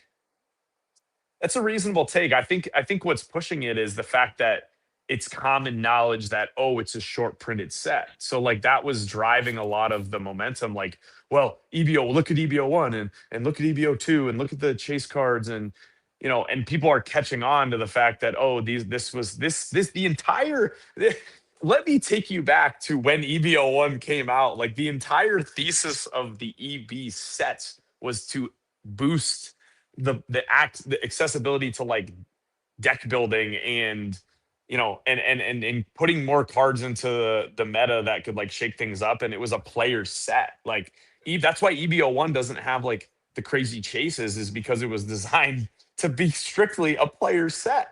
And so that's what's so crazy about EB, and that's what I think is so great about EBO1, and like the whole process that you kind of took me on with like the box is a collectible versus the cards inside. And now I think like that cycle has gotten to a point where it's like, oh, EB short printed, everybody go get it. And, I think that created a little bit of a squeeze. And I don't look at me personally, like I stay true to my shops. Like I know that I can get a box or two from my shops, and I'm always taking care of them. So, but I'm not greedy. Like I don't need 20 boxes. You know what I mean? Like I know Mhm. that I'll be able to get an MSRP box, and I'm very thankful for that. However, like even my shop guy was like, yeah, like, I don't know, man. Like, I'm like getting tempted. Like, like they're seeing these prices, and it's starting to affect like a lot of these shop owners who, you know, are just trying to keep the shop open. You know what I mean? Like, man, this box is selling for $500 on eBay. Like, what's the only incentive I have to sell it to my customer is because I have a repeat customer who's bought for me, right? Like, Yeah. and so, I don't think like when they announced that, like, I didn't think that that was an unrealistic decision. Like, I'm not like, oh, Bandai sucks. Like, they're reprinting everything. Oh, Bandai, all the FUD about Bandai's coming true. Like, I think it's just, hey man, like this is a box that's designed for players, and and, Dude, and we're getting cooked. two things about that too. The short printed conversation kind of annoys me. A lot of people are saying like EBO3 short printed, and even people in my comments who are like, I have distro access, and my allocation went down. Well, that doesn't necessarily mean it's short printed. That could just mean that the same allocations being divvied up amongst like 3, 4, 5x the amount of people this time around because everyone sees One Piece popping off. So everyone's going to start pre-ordering One Piece if they have your Yep. same distro, right? So that alone, I don't think is reason enough to call it short printed unless you have like actual evidence, from whatever Bandai, right? And their print runs basically saying they printed less of that compared to like an EBO2 or whatever. So for me, that conversation annoys me. The thing he said too about some of these stores, right? Like, I get it. Like, if Yeah. like you could sell the box for $500. You don't win doing that in your store though, because everyone's just going to review bomb you. It's bad, market credibility, whatever. But Yep. at the same time, I get it because when the market flips and everything goes back to $80, $90, nobody's going to buy at MSRP, right? Why would you buy at 120? Can you buy at Hmm. $80, right? So the loyalty from consumers just isn't there, so it's like, why should you be loyal to your customer base if it's also not going to benefit? Like, I understand where these store owners are coming from, right? Because they eat shit for so long. Yep. You pre-order your OPO7, your OPO8, your OP10, your Royal Blood, these sets that just did not move, that you couldn't make money on. Finally something comes along like OPO9 or OP13, you can make money. Like, that's kind of making up for all those other times you just had to, take it, right? Yeah. Take the stuff nobody wanted. So I get it Yeah. from their perspective as well. I There's like, don't. I there's don't. no Yeah. winning. I don't blame shop owners, man. I help run a baseball facility back in Massachusetts, and we have rent, right? These guys have rent. It's really Mhm. hard to keep a place open. People don't understand, like, the rent is just hammering you every month, and like you can't control what sets are coming out, right? You can't control the inflow of popularity of some of the cards. So like, I don't blame the shop owners at all. That's why everybody says, hey, support your local LCS, all that. But again, like, by the way, and you tell me if I'm wrong on this, like, and I've been searching for this, I've been always looking for hardcore print data. Like, and Mm. I don't have distro access, and I have a buddy in Texas who's trying to get distro access, who just opened a shop himself. And I'm actually trying to get some info from him on just like how that process goes, like as a shop owner, like as a guy I'm close with. Um, but I don't, there's no data that actually says, hey, it's short printed other than the pop counts and how tough it is to find sealed boxes. That's kind of like, it's kind of a feel thing. So, it shows you how powerful narratives are in this space. Like, people Mhm. have been hyping up EBO3. Well, hey, look at EBO2 and that sick Luffy manga, and like, man, we missed out on that one. But when EBO3 comes out, I know it's going to be short printed, so I'm not going to miss that one. Like, a lot, I know people that have been planning to buy EBO3 for a while. Like, hey, like, I'm going to attack that set. Like, I'm going to skip Mhm. 14 and attack EBO3. And I think a lot of people just had the same mindset on that box. But I'm very interested to watch this box again. Like, I'm taking a very passive mindset with this set. And if anybody, I don't know how many people are watching this, but as a guy that is buying, and I can turn my camera around, you can see my slab case here. Like, I buy. Um, let's see, whatever. Well, wait, the If you front figure it out, we'll camera, show it. back I'll back say camera. Here we too. go. Yeah. Hey, I buy Oh, okay. stuff, right? It's full I screen. buy, I buy cards, and I'm looking to buy. I'm attacking this set very passively. So I'm going to be watching the single prices, and I'm going to wait for the reprint to attack with the one or two top chase cards in this set, get my sealed, and just not think about it, right? Like, be very passive, very process oriented. Um, because again, people are going to be start hyping up OP17. I was doing this for a while. I was buying singles from the set previous. So let's say when OP14 comes out, I was buying OP13 cards. I was doing this back in like '03, '04, '05, '06, '07. But now that the market's changed and now everything is kind of just like, usually when that new set comes out, those previous cards would lag a little bit because it just wasn't the Hmm. hot thing and I would attack it then. But it's tougher now, but I'm still going to be waiting for the summer on this set for me personally. Hmm. Yeah, to answer your question too, um, Bandai, as far as I'm aware, like they don't give us print numbers for One Piece. Like Yeah. Pokemon, they announce every year how many cards they print.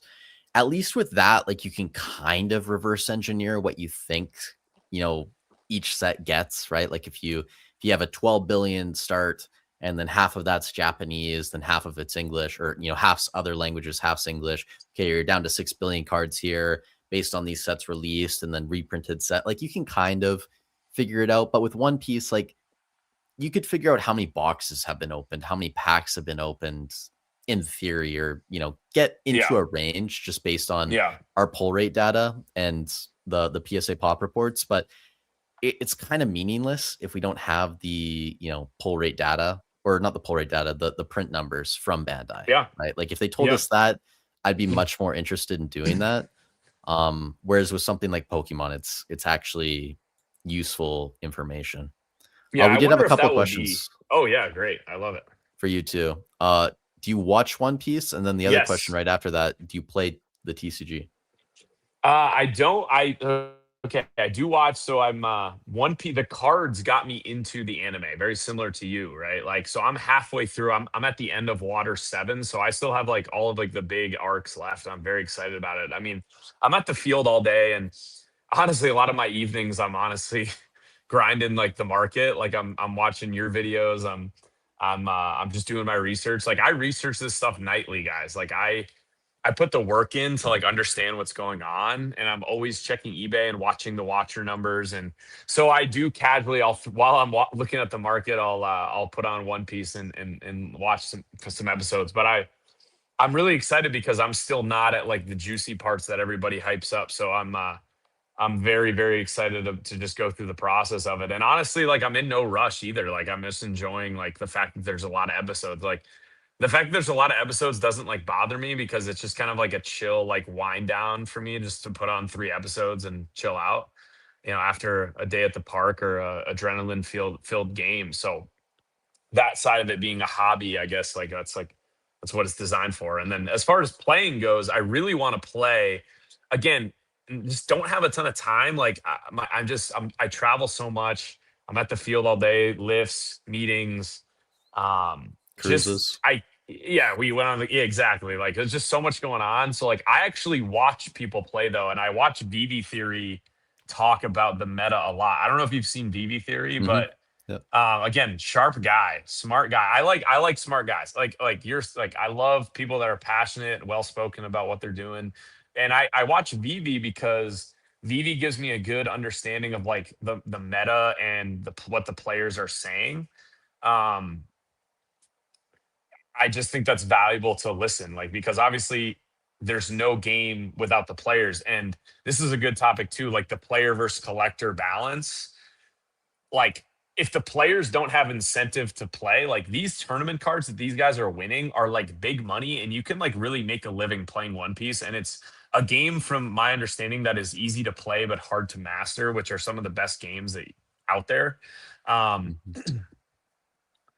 and so if the players don't have incentive to play and win these cards to sell them to collectors, like there is no ecosystem. And so I do get really bummed out, like hearing all these like on all these like Reddits, like, oh, like these freaking scalper collectors, like, oh, they ruin it for like if the cards weren't valuable, like you wouldn't want them. You know what I mean? So like that's like what doesn't make any sense to me. Like I can't stand in the card space, like, oh, like my card should be, everybody's cards should be cheap except mine. You know what I mean? Like I can't stand that. Like everybody, wants to buy at 50% and sell at 150%. Like I just can't freaking stand that. But there needs to be a good balance, and the players are really important. And if there's no players, there's really, I would think there's no collectors, and the only game that can really pull that off is Pokemon because of the widespread touch of the IP. And so I watch people play. I don't play myself.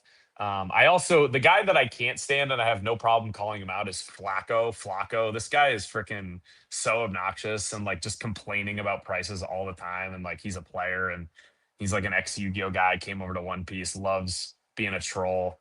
Um, I don't even but know who that is. yeah, the people in the chat know who Flacco is. The guy is just as obnoxious, but again, I love watching people play, and I actually really love the Bandai tournaments when they have the national tournament. And I love the commentators. I think that that's really entertaining. Kind of keeps me on board with what's going on. So that's a long answer to a short question, but Do you have a top 5 cards in One Piece as well? yeah. So from me, like if I had to let everything go, the 5 cards that I would keep off the top of my head are Gold Roger. That's personally my favorite card. I'm kind of with Alex Kong on that. Like I like the gold. I like that gold has a kind of a correlation to sports cards. Um, Gold is just, again, like you talk about feelings and what you'd want to have. Like the fact that there's one gold manga, the Gold Roger, is like a very unique card to me. There's only been one kind of that card made, and without Gold D Roger there is no story, right? Gold D Roger is the ethos of the One Piece story, and I think it's almost slept on how important of a character he is. And this is coming from a guy that's halfway through the anime. I appreciate the Gold Roger's impact in like the ethos, right? Like because he is like the sort of like the structure of the entire show. And so I'm very okay with him having the gold manga, and the fact that it's kind of a double entendre on his name, I think is great. So that's my Mhm. number one for me. And then my other, and Gear 5 Luffy, again, the first Luffy manga. That's just, there's never going to be another first. Gear 5, as I've realized, is like such a, what's been really interesting to me is like how much more popular anything Gear 5 is compared to like other forms of Luffy. Um, I didn't really appreciate that at the beginning of my collecting journey. I kind of understood that like Luffy had different like gears and forms and powers that came along with it. But, Gear 5, he's in Gear 5 right now, and that's sort of like the current state of Luffy, and he's really cool. And, it's his people's favorite form of Luffy. So the fact that it's the first Luffy manga compared to Gear 5 and a low pop count from a set that is hard to find, it's just always going to be a goat for me. And then I'm gonna put this one in, and this was the card I told Christian about. That was like one of my favorites. Was the EBO2 Luffy manga is Yeah. iconic to me, mostly because again, super low pop, and it's just one of those poses. Like a lot of the manga poses are not important, I would say, but like that pose out of the gate, I knew that like that's a turning point in the show.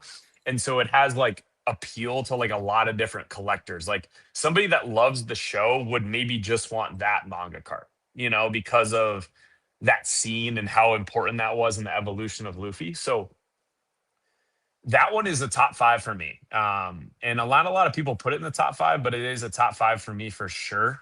Another card that I would also throw in there is the Oda Sig, right? We touched on the Oda Sig earlier, but again, a one-off Luffy card that has connection to the author of the manga that is never going to go out of style.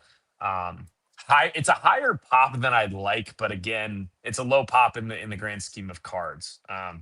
And so that's an undisputed top 5 for me. And then for the 5th spot, I would actually put kind of a tie between the gold Luffy, the diamond Luffy, and the OPO1 Shanks. And the reason I'm going to say that, and I'm just really bitter about the gold Luffy, because I had ordered that gold Luffy freaking 2 times, and these bums on TCG Player canceled my order both times and refunded me.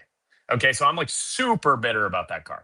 And I don't want to get into the story, but I'm like very angry because I purchased that card clean cut, like saved my money, planned it out and downright purchased that thing. And they canceled my order 2 times because I think they regretted selling it. And by the time I got my refund both times, the card had already shot up and it was out. I was like, okay, I lost. But that card for me is a top 5 card, just because of the low pop count, how hard it is to pull. And I just think it is stunning. And I love the kaleidoscope style. I know that you are kind of iffy on the I kaleidoscope hate it. style, but for I fucking me, hate them. I love it, dude. I love it. I think it's stunning. I think that it is unique. I love the detail. I love pulling out my kaleidoscope SPs and just looking at them. The Hmm. diamond Luffy is beautiful because there's details in that card that aren't in others. Like the teeth are diamond in that card if you ever see it in person. And again, super low pop. And I think the OPO1 Shanks, because it's the first manga, like that manga is still undervalued to me. And there's always only one first, and Shanks is going to be so important in the end game of One Piece, from my understanding. I'm obviously not there yet in the anime, but like Shanks again has such an impact on Luffy's story, kind of like Goldie Roger does as well. And I think Shanks, I don't want to say is undervalued and whatever, because he is a pretty popular character, but Shanks is the guy that kind of like gives up his arm to like save Luffy in the ocean, like early in the show and like the first couple episodes. And he is so impactful in the ethos of the story. And I think there's a reason that Bandai made him the first manga. Like I think they knew that he was going to have an impact later in the show, and they're playing the long game. And maybe I'm overthinking that a little bit, but I think that because it's the first and because it's just so hard to find Romance Dawn boxes, like I think that that's one of those manga cards that's going to be like just really hard to find in 3-4 years. I just don't think you're going to see it listed much, especially with the impact that he'll have on the end game of the show. And I don't know if you agree with that, but those are kind of like off the top of my head, like the top 5. And the only card that I don't have of that 5 is the gold Luffy. But if I could let all of my cards go, I would let them go except for those. Fair enough. Yeah, I brought up the EBO2 manga here. We're now up to around 690, Yeah. 691 to be specific, PSA 10s. It's getting up there, but I, it's still fairly low when you look at I some of think the other it's mangas. not going to get over 1,000, man. I don't think there's enough copies out there to get over 1,000. It'd be close. Yeah, I think so, especially if we don't get more. This, I could have sworn we were at like 540 though, just a month ago or 2 months ago or something. Maybe I'm just remembering things wrong, but that definitely is moving up a little bit. Great pose though, for sure. Great pose. I Yeah, actually I don't hate mean, your list. yeah, I mean, do you agree with Mhm. that? I mean, do you what would you throw on there? I mean, I would have. There's a certain promo card that I would have on the list, and I don't want to give it away because the videos come in this week. The Luffy hierarchy. I'm sure some people can guess which one I might throw in there, but I think in terms of cards that you could pull from a booster box, Yeah. Gear 5 Yeah, Luffy, obviously, Oda hey, I Sig. kept my list very like core set, right? Like Mhm. I didn't include like the tournament cards, the serial Yeah, stuff. Like I'm sure you could put like the serial cards, like that Gear 5 serial that's coming out this summer is probably going to be like one of the grab cards. Like it is, yeah. but for me, like again, I'm talking, I don't have, it's out of my price range to buy, a $15,000 cereal right now. It just Mhm. is like, unless I sell off a lot of my collection, which is, I'm fine with, you know what I mean? Like I'm in the trenches like everybody else, but I think that those cards are still accessible to a point where, Yeah. those can be like centerpieces for somebody. And if somebody really saves and plans, they could have one of those. I think in terms of cards that you could pull, like I would have Gold Luffy up there for sure. Gold Roger, Gear 5, Oda Sig, like those four. And then, like you said, you could throw in whatever you want kind of in the fifth spot, I think. Like, I think there's even an argument for the Red Luffy to be thrown in there as well, but just more so based from a value perspective. But yeah, I like the Shanks too. Like, that's a good shout. Like, hey, and if you Yeah. want to, if you wanted my take on stuff that like you could be looking to buy, right? Everybody asks me this, like, well, what card should I buy? Like, and I think the OPO1 Shanks, and like if you can find it in a raw form, is a great buy. I think that, and by the way, I'm a big fan of buying raw. Like I just am. Like I'm willing to gamble with PSA because the gem rate is so high, and if you get a 9, like you can crack it and sell it. Like it's frowned upon to say it, but like you're liquid in that card to where you're not going to lose.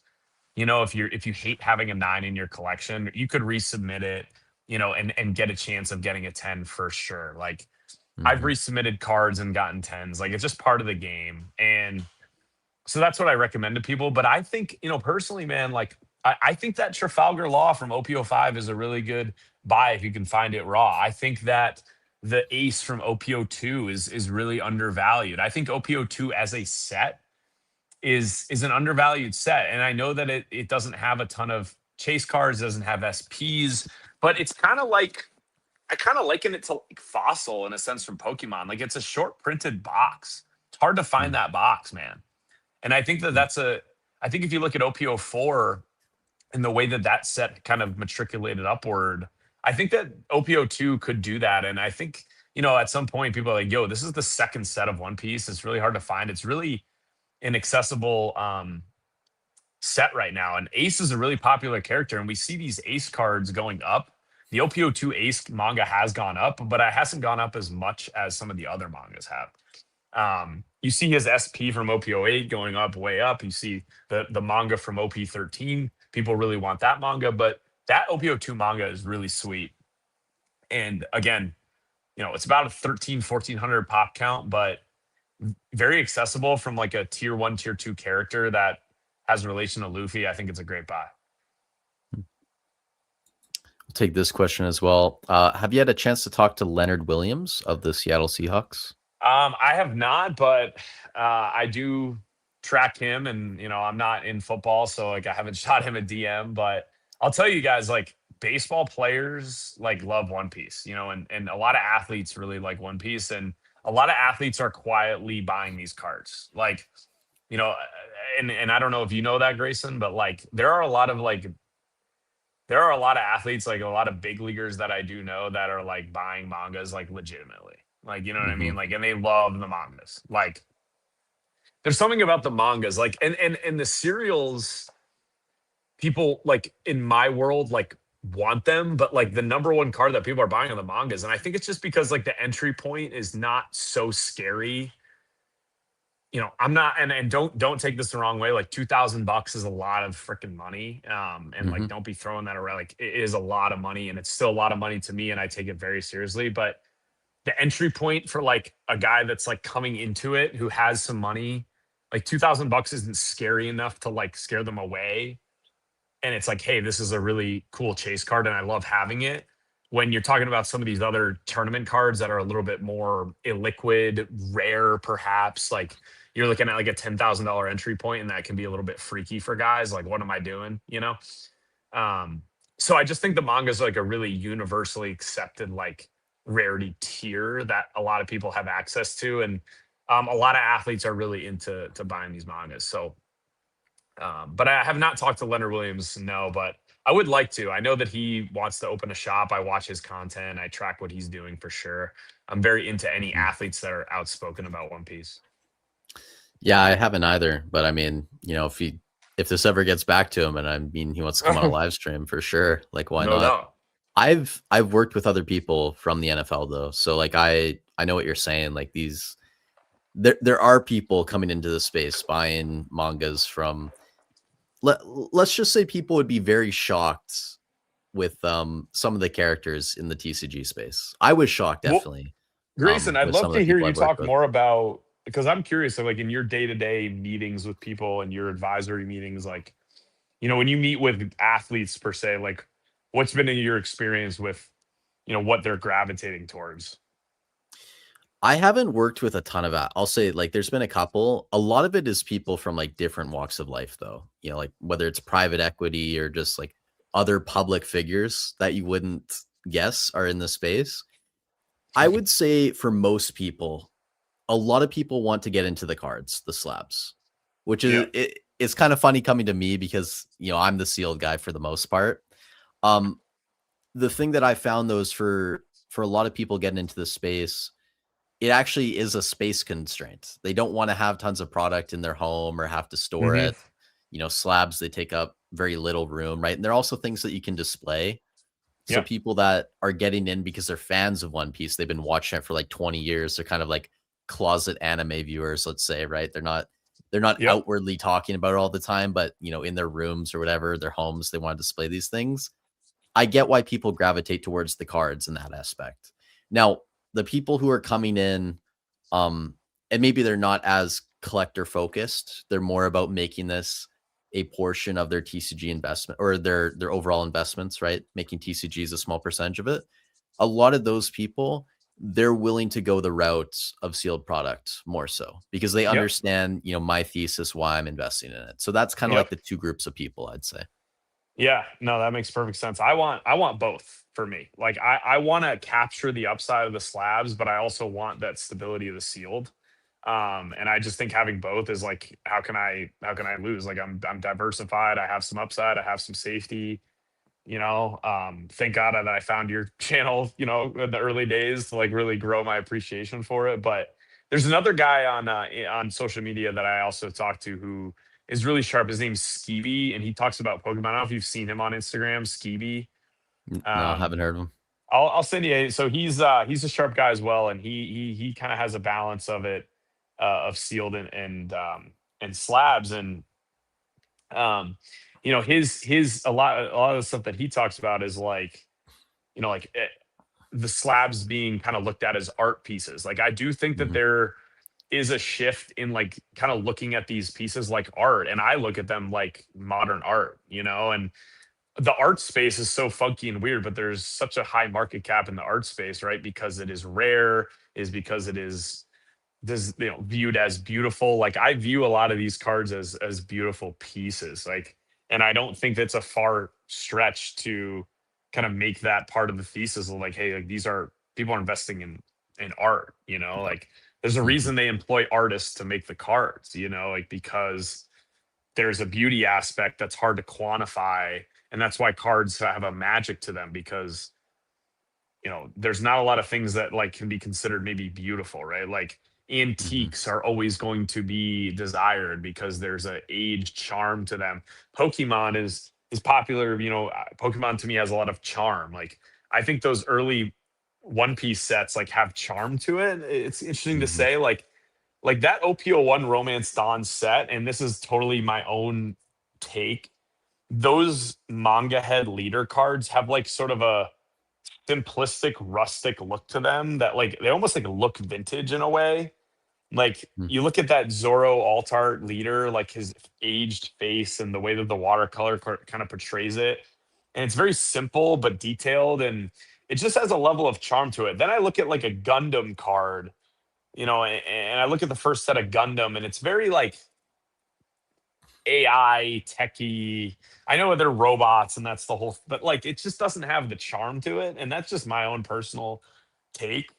And Pokemon survives because of that. I think that Yu-Gi-Oh, those OG Yu-Gi-Oh cards have charm. And I don't think that every card game can capture that. And I think One Piece did, combined with the fact that it does have an IP that kind of stretches into like the 90s baby like me. mhm. And I don't know if you agree with that, but I think that that's like not talked about a lot. Yeah, no, I agree with that. Even just, talking about Pokemon, the illustrations and stuff, that's something I've wanted to see more of in One Piece because I love the artwork side of Pokemon. And, not even discussing like in person looking at the cards, right? Because I think when you look at them in person, One Piece wins like 99 out of 100 times. The Yep. I understand the texture argument and everything because it is legit and they do it better than Pokemon. I think just purely from an artwork perspective, Pokemon's been ahead of the game for a long time. And you can start to see that Bandai is doing more of that. Like OP14, the Bubble Zoro. Like Hmm. that is a beautiful card. I want to see Bandai do that in basically every set. Like spam a Yep. couple of those and do it for every character too.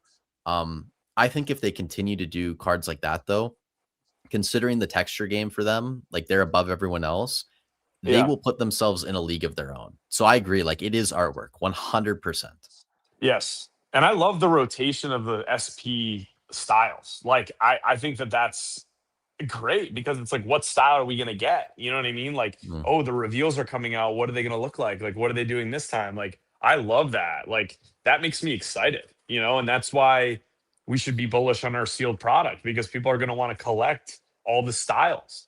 mhm. And hey, and if you want another buy from me, I think that the OPO4 SPs, since they only mimic that style,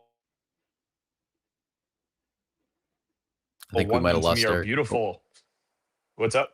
well, we cut out for a second, but we're I good. was We're saying back. the OPO4 SPs, they only did that style one time, and I think that that Hmm. style is beautiful. I think it's simplistic. It captures the essence of the character, and there's only 5 of them, and they're pretty easy to build the full set. So, like, that's like how I'm thinking about like SPs, and the slice of life SPs are awesome. Like, I know you love the Newgate from Royal Blood. Like, you always talk about that Hmm. card. Like, I think the Sanji from that set is awesome.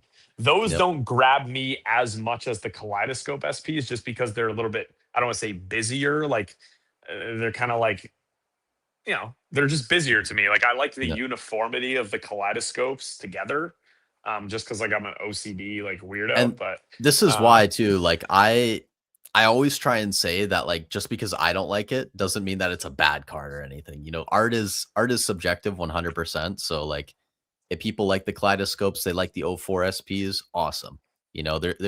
There's something for everyone in One Piece, if that makes sense.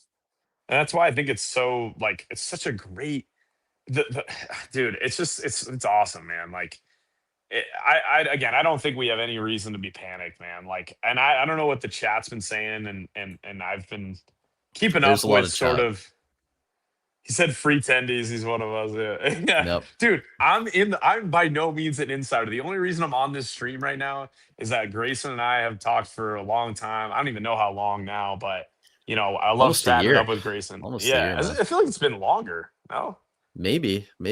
Time's flying, man. It's crazy. I've been in a lot of locations in the United States texting you and watching your videos, man. You have no idea. But the only reason Mm, I'm on the stream is because I'm like an OG collector. I'm passionate, I study, and I'm not any smarter than anybody in the chat or anything like that. I've just been committed to um, buying these cards and holding them with process. Like, and that's I just don't, I want to leave the live stream and want people to understand that, like, as a guy that has a lot of product and a guy that loves this IP, like, we should not be getting fudded out or swayed by these hype beasts out here that are like trying to, scare us on these cards. Like, and the sealed product, it goes for both. Like, I think if you're in these high end cards, like you're doing fantastic, and you have a grail that not a lot of people will be able to have. And I think it's only going to get harder for people to attain these grails over the next couple of years. And the reason I like these low pop count mangas and SPs is like, if you extrapolate your collection in 5 to 10 years, like when you bring yours to market, like it's going to be such a rare item that you're going to drive eyes. Like my ultimate goal for my collection, when I'm ready for my next phase in life, or when life is telling me that I need to maybe move on from them, whenever that is. I don't know when that's going to be. Hype beasts and bums, love it. Yeah, so many bums.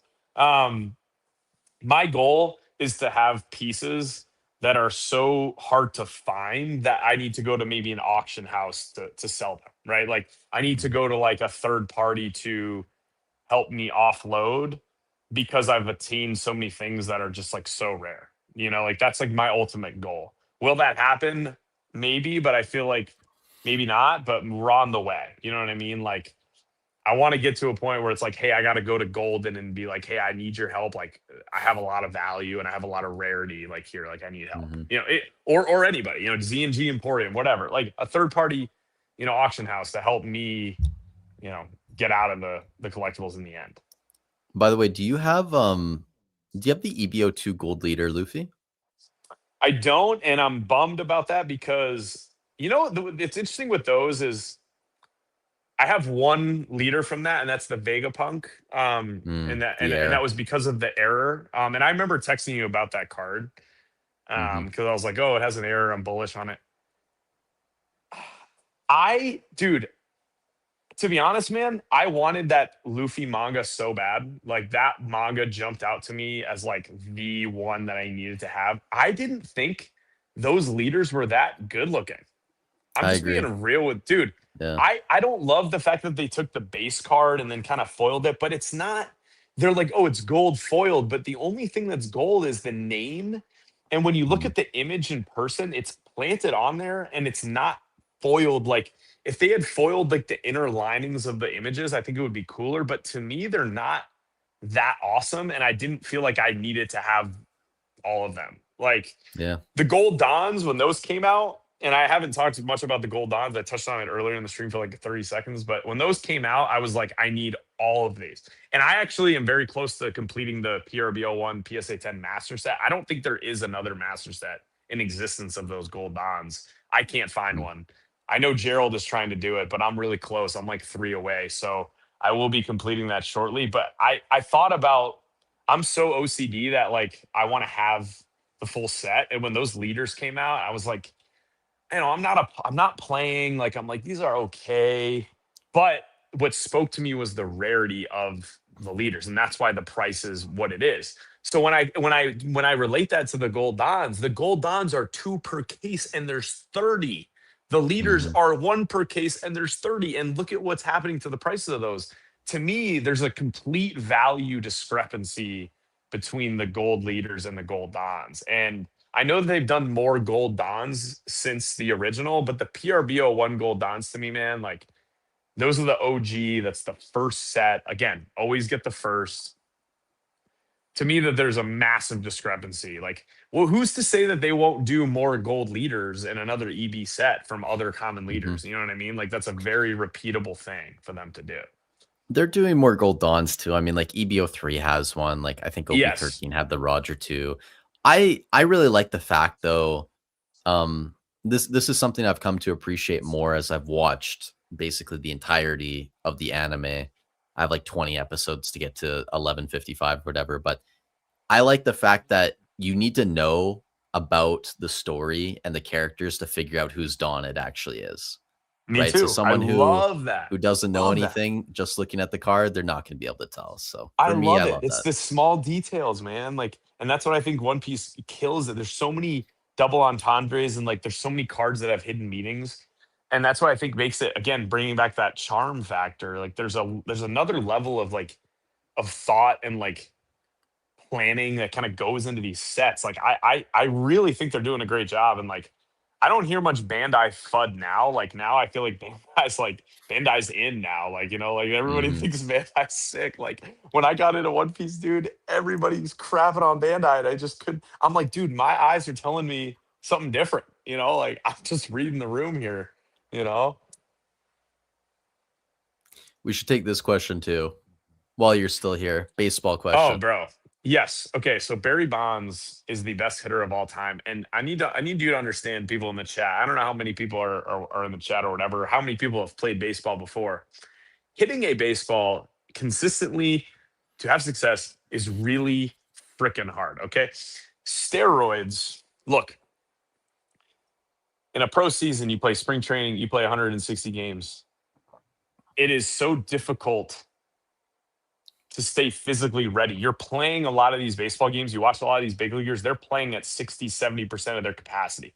Steroids basically just help you maintain your strength for longer, right? Like steroids don't help you hit a baseball. Okay.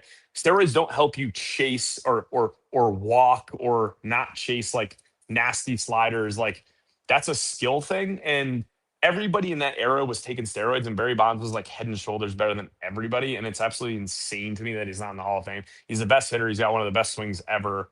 Um, and yeah, it's really sad watching how that all transpired. And like some of the Hall of Famers that are in, like he is like head and shoulders above them. Like he is one of the best. He is the best pure hitter of all time. I don't care. Um, What and about in an Pete era Rose? where Pete Rose also should be in the Hall of Fame again, 3,000 hits, brother. People Mhm. don't understand how hard baseball is. They just think like, oh, you take steroids and you're good. No, no, no, no, no. It's a technical skill. There's a physicality to it. There's like a mental acuity in baseball that is unlike any other sport. And Pete Rose was gambling on games as a manager. Who gives a rip? Gambling is freaking on every ad on TV now. Who cares? Pete Rose completely disrespected by the game. And you don't just roll out of bed and get 3,000 hits. I know the era was different, and I would argue that that era is like a very low level of baseball compared to the game that's being played. The raw velocities are down. The skill for me is like makes me want to vomit. Those guys, like in my opinion, were not very talented. However, you don't roll out of bed and get 3,000 hits. You know what I mean? Like Mm-hmm. you just don't. Yeah. Yeah, for sure. No, I played one season of baseball growing up, and I played a lot of sports. Like I played a little bit of hockey, I played a ton of basketball, golf, baseball, like soccer, did everything. Hitting a baseball was the hardest thing that I ever had to try and do. Like I think I got, and granted, I was terrible at baseball. I think I got like 2 hits all season. I mean, we didn't play a ton, but I was terrible. It's tough, man. And I wasn't even playing against anyone good. Like I can't imagine stepping into the box against someone who's throwing like a 95-mile-an-hour cutter or something. Like that must just Yeah, be insane. dude, I'd like to think that I'm a seasoned veteran hitter and I coach hitting. I've coached some college baseball. I'm very involved in the coaching space, but I'm still a player. And dude, as a guy that's done this for my whole life, even I get, feel like I'll never get a hit again. Like there's it's just such a difficult skill. And that's what keeps you coming back to it, is because when you actually hit a double, dude, and you slide in the second, you turn around, that place is rocking. There's no other feeling in the world that's like it. And that's why it's so addictive, is because it is so challenging that like when you do have success, it like is no better feeling, dude. Like hitting a home run, and I wish that everybody could experience what it's like to hit a home run, to see the ball go over the wall and like you're jogging around the bases and all the eyes are on you. Like when you score a touchdown in football, like that's cool, but like there's 11 other guys that help you score that touchdown. And, it's kind of like Mhm. predetermined. And hitting a home run is like spontaneous. It could happen at any time. It's an electric moment. It's just the best feeling in sports, dude. Like I wish everybody could experience the adrenaline. And that's why, honestly, man, that's why a lot of these athletes have like drug problems, dude, is like once you get out of it, like you'll never find that adrenaline again. And like I'm seeing that now as I get older. Like, you know, I'm always gonna miss like just ripping a ball and seeing the crowd go. And that's what brought me to banana ball, man, is because a lot of these big crowds, like it's just the whole point is like playing in front of people and having a great time and feeling that adrenaline. Oh, yeah, that's the real drug that keeps you coming back.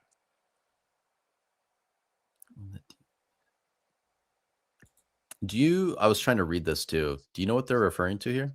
Yeah, I'm not a fan of any team. So Rafael Devers was a Boston Red Sox third baseman, kind of got disgruntled with the Red Sox, ended up getting traded. And personally, man, like I'm not a fan of any team, so I don't care. My hitting coach is actually Pete Fatsi, one of my biggest mentors. He's the big league hitting coach for the Red Sox right now, and he's like a brother to me. He's been my biggest mentor in the game, and I got a lot of inside info on sort of like what was going on there, and you know, again, like in my opinion, Devers is completely overpaid for what he's bringing to the field, and I personally don't care about players getting traded. Once you're in pro sports, it kind of takes the magic out of pro sports, and you get into things like One Piece. That's what happens, you know. We should take this too. This is something I've talked about a lot, and I'm Oh curious to yeah, hear your opinions on what you oh think yeah, about dead boxes. yeah. So again, I kind of take the mindset of like, the box is a collectible. So like I understand the case premium, and like I'm bummed that I don't have cases, but again, like as a guy that wants to collect the mangas and sealed, like maybe it's me sacrificing like spending 3 grand on a case, and you can't even get cases for like 3 grand. So it's like, you know, I get that fear, but as long as you're getting your box at a good price, it shouldn't really matter. And like if you're okay with buying the box for 120 bucks and like letting it ride and see what happens like on the value, like I am, like I get my box, I get 2 to 3 boxes a set at MSRP, and I track the prices and I know that it's probably not going to go below MSRP. So everything else after that is gravy. But I'm kind of over opening boxes for me personally. Like I don't really open packs anymore. I exclusively buy singles. And that's mostly because I can't get over the value proposition of it most of the time. And I I can gamble in other ways. Like, like I'd rather throw a bet on the NFL football game than, open a box. You know what I mean? Like for me, like if I'm going to gamble. Hmm. So like, I don't really like, I'm just happy to have that collectible. And I have no problem like when if I go to sell that box, like if somebody want to ask me where I got it, I'll show them where I got it, and like this is how I obtained it. I don't know if it's dead or not. I would guess that there's a good chance that it is, but I'm not buying it for that. So I think that personally, man, like I understand prioritizing cases and unmapped boxes. That's why, and we haven't touched on this. I'm a really big fan of the illustration boxes because they're unmapped. Like I Hmm. just am.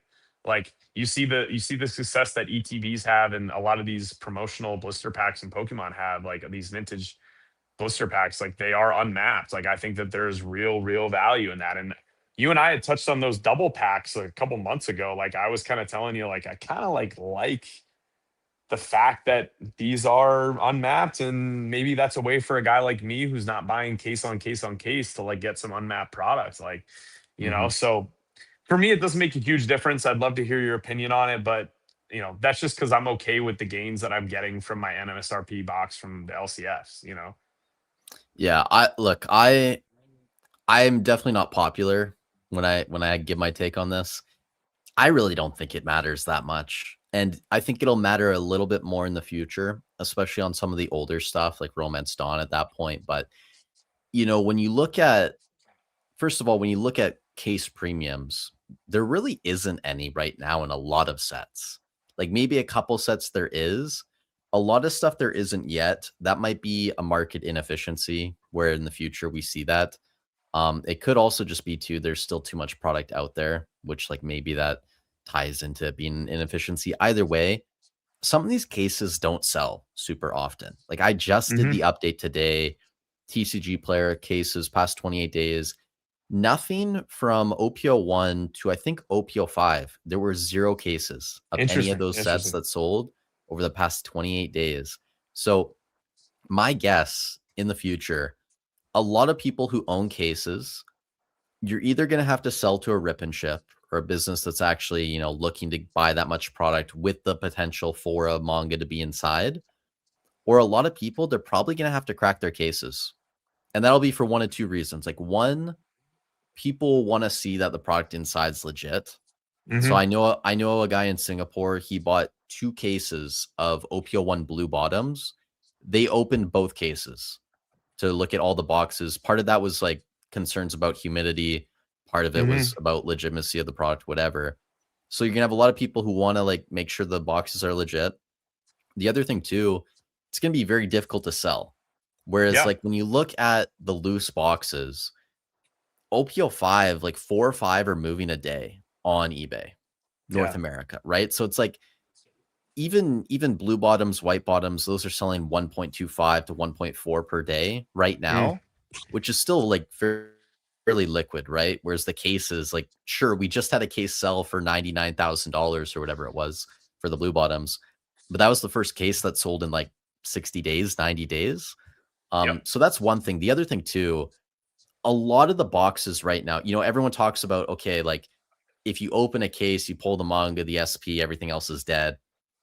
The odds that you pull the manga and the SP out of the first like couple boxes and then sell everything else off, like it's statistically not probable that that's the case. So I think a Yeah. lot of loose boxes out there, you could still have mangas inside because a lot of the boxes were originally coming from very large stores like Yeah. Hobbiesville, P Football, Pete Forge and Fire, like whoever, right?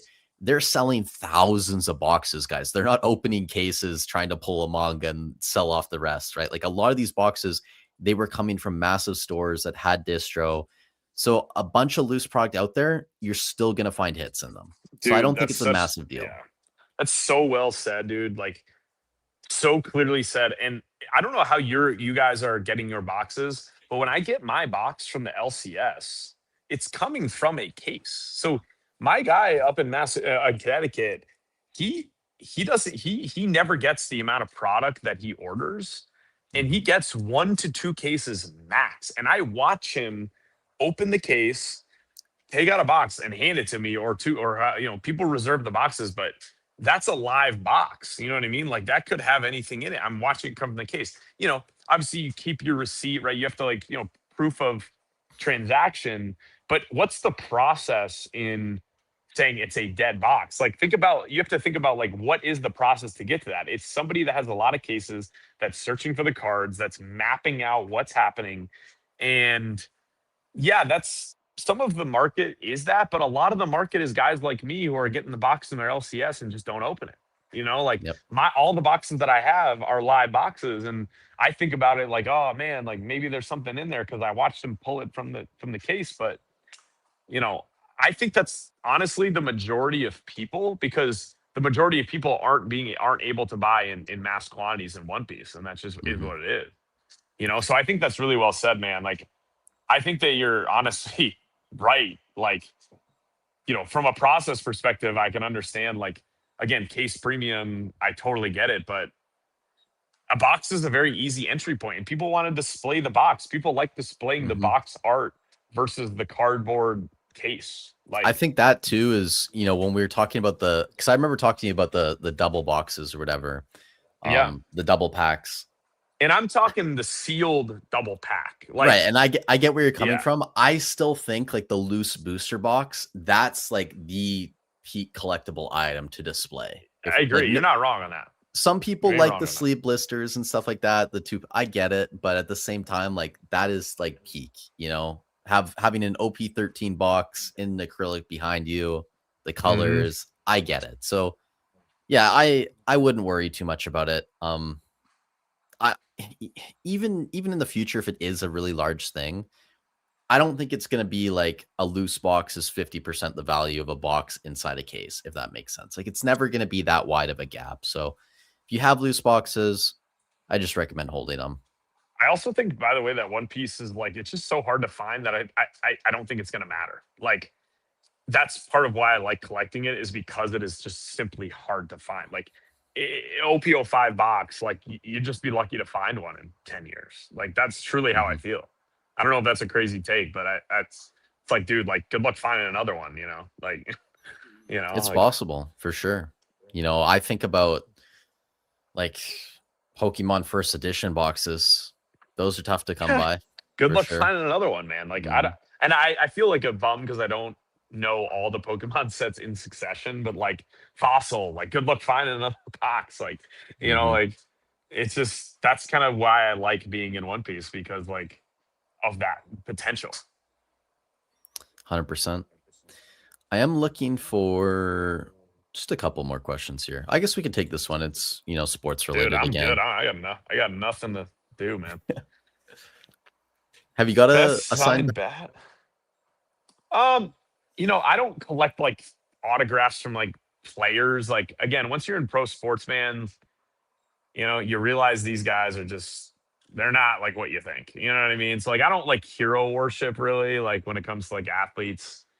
Um I, but what I do like, I like kind of collecting mementos from the teams that I've been on. Like, I have some bats from players that I've trained with and players that I've spent quality time with. Like Nick Ahmed is a good example of that. Nick Ahmed is a you can Google Nick Ahmed if you don't know who he is, but he's from Massachusetts. Two-time Gold Glove winner, guy that I trained with, guy that taught me a lot about how to be a pro.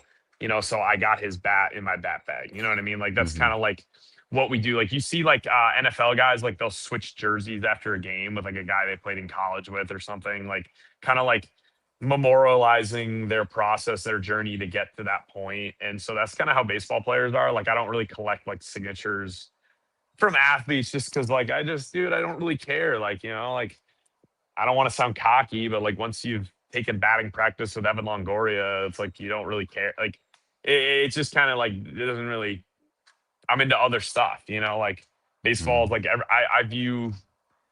I feel like I can go to the big leagues right now and hit, so like why would I want to pay all this money for a guy's autograph when I feel like I can play just as good as he can? Like that's how Yeah. I look at it. That's how I look at it. But at the end of the day, man, that's why I like these sort of other things like One Piece, right? Because like One Piece is different. But that is a good question. A lot of guys trade bats, and a lot of guys like to trade gear. Mhm. I'll take this question too. Um, we can both give our opinions on this. Mm. Speculator, you down on One Piece right now? Eric is bullish, and I agree. The game is strong. Feels silly to compare to Pokemon. I hate when people say that, but we'll get into that here in a second. Massively different print runs. Correction is needed for new collectors.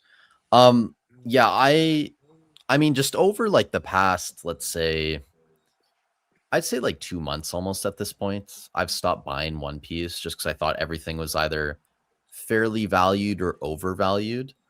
Um, and I've been buying a ton of Pokemon stuff because the deals have been there, right? I was loading up on Prismatic. I bought more SBCs, ETBs, pre-ordered some Ascended sealed ETB cases because I think those like right at release, that's going to be the best time to get them.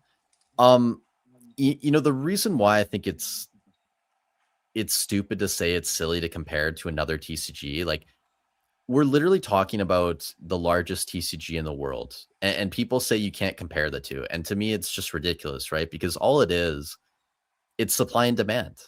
You know, so sure, print runs are different, but there are way more people collecting Pokemon, and there are way more people opening packs in Pokemon. So what's the difference? Just the amount of product that's being opened.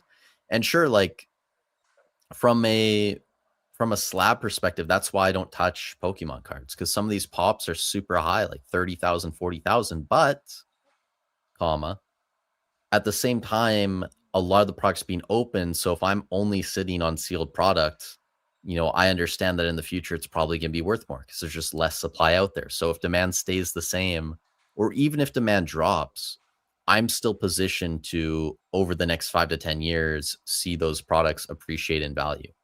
So for me, like it's the same game, it's just a different color. And people want to say it's something different. It's really not, right? It's fundamentally the exact same thing.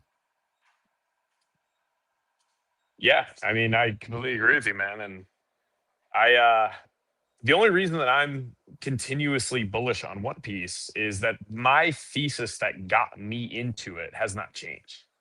Mm, Right, like the key factors that drew me in have not changed, and what I am worried about and things that I'm watching, the coolness factor, One Piece being hype, being cool to buy, that has definitely fueled us for the last couple weeks, last couple months. Like I worry about the greater fool theory, which we had talked about earlier in the stream a little bit.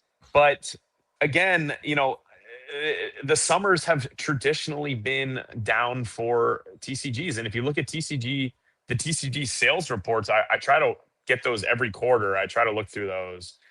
And a trend that I've noticed is just that summers are usually down. It's just a point in people's years where they're taking vacations and their fun money is going other places. And that's kind of like mhm, what that's just kind of standard practice. And so, I think if you're a collector right now, it's not as good as a time to buy than it was like when I originally kind of got in and when you got in at the beginning. But that's why the early adopters are rewarded in every market and every stock and everything in life. The early adopters who take the risk can be rewarded. However, I still think there's so many opportunities in this in One Piece, and I'm still looking to actively buy singles and buy sealed product. So mhm, like I'm not afraid of what's happening right now, and I tell that to my friends. And I'm looking at gold dons, I'm looking at certain SPs, I'm tracking mangas all the time, and always looking at sealed. And I think with sealed, and I think the reason why Grayson is such a valuable resource is like sealed, like you're not ever going to get killed on sealed, and it's a great way to kind of start your collecting journey and accrue some value. And then if your sealed goes up and you really want the slabs, like you can convert your sealed into slabs very easily because sealed is very mhm, liquid. So there's a way to capture those gains and kind of roll it into stuff that you do want.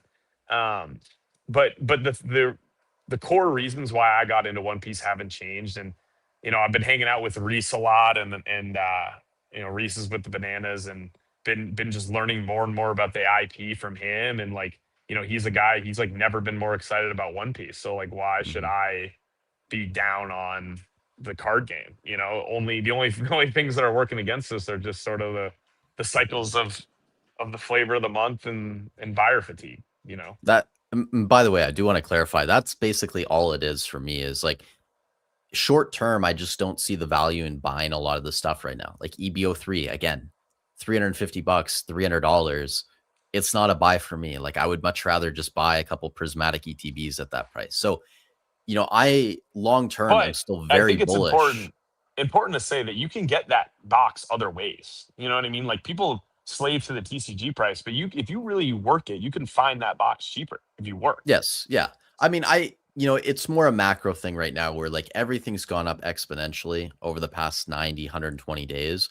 For me, as someone who invests in multiple TCGs, I'm going to be buying where I see the value, right? So right now, I just don't see a ton of value in buying EBO3 or some of these other boxes at these current prices. And a lot of eyes left Pokemon. We had the correction, a ton of Sword and Shield stuff. Prismatic was hit hard. Like, in November, I was buying Prismatic ETBs for like $80 USD shipped to my door, right? Costco Canada had restocks of those and the bundles. Those are now $160. I've doubled my money in like 3 months, right? So it's like I'll always put money where I think is going to be the best play. So right now, in the short term, I'm not buying One Piece, but that's going to change again, right? As more eyes maybe go to Dragon Ball, another game, things slow down even more. When I see the opportunities, I'll start to buy, and I'll tell everyone when I'm buying too, right? Like if you guys are interested, literally every 20th. So yesterday I uploaded a video, Cardboard Kingpin on the Poke Profit channel. I'll show you everything I've bought and sold over the past month, and you can see every single thing that I own, every price that I paid for it, current market value of everything. So, short term, sure, not bullish, but long term, I think One Piece has a long way to go, and I'm still very bullish. And you got to think too, Grayson's got big time, big dog money in One Piece, and like he's already been convicted in the plays that you've made. Like you've kind of put your money where your mouth is, and you've made a real investment in the IP, and your timeline is a long timeline, right? So like you're Hmm. sitting on product, and you're not worried about that product. Like I feel for the current collector that is trying to get the manga set, right? Like, or buy a bunch of OPO5. Like, it's certainly harder right now, but that doesn't mean that it can't be profitable. You just need to be patient and convicted, and you can't spend what you can't lose. You know what I mean? Like, that's just obviously a very simple principle, but part of what's freaking me out a little bit is like a lot of the stuff that I have is like gone up in value, and it's becoming a big part of my sort of net worth, right? And like that's Hmm. sort of starting to not freak me out a little bit. I'm like, man, like a lot of the stuff that I had been convicted in buying has worked out. Like, do I jump off the ship, right? Like a lot of that, Hmm. I those thoughts creep into my head, you know, every so often. And, I just try to go back to the core principles. Why did you buy the slab? You like it. It's low pop. It's rare to it's a rare collectible. The IP is thriving. I go back to these points that I've vocalized here on the stream and kind of keeps me from FOMO selling and FOMO buying. You know what I mean? Like I think that's a good skill of mine is that I'm okay waiting on singles, waiting on boxes. Like I think that I'm not rushing to the market to buy everything in that wave of hype. Hmm. 100%. We're about we're about an hour and a half behind chat too. We did have I a love super it. chat come in though, so we'll take this from Giga Chad Brad. Thank you for the super chat. Any thoughts on black labels? Yeah, love black labels, man. And I actually, Alex Kong and I have DM'd a little bit. Like, I don't like claim to know him at all, but we were talking about the PSA versus Beckett thing, and I was telling him, I'm like, look, like, it's just I'm not a gambler. I don't want to send my cards to BGS and hope for one black label and get 8 9.5s. Like, I just want everything to be uniform. You know what I mean? But from a scarcity perspective and real value perspective, the process of owning a black label is very enticing to me and would love to have one. Frankly, when I got into collecting, I just didn't want to put a ton of money into one black label when I got into collecting. I wanted a little bit of everything. I wanted to spread myself out between mangas, SPs, sealed. I wanted to kind of create a balanced portfolio with that. And given where I was financially, it didn't make sense for me to buy, one $10,000 black label and gamble on that one card, for where Hmm. I was at. I have thought about consolidating some of my stuff maybe into a black label potentially. But overall, man, really like black labels. I don't think you can go wrong by having really any black label. I think they're pretty liquid. You throw them up for an auction. Like, I think you're going to get fair value. I don't think you're going to get undershot on a black label personally.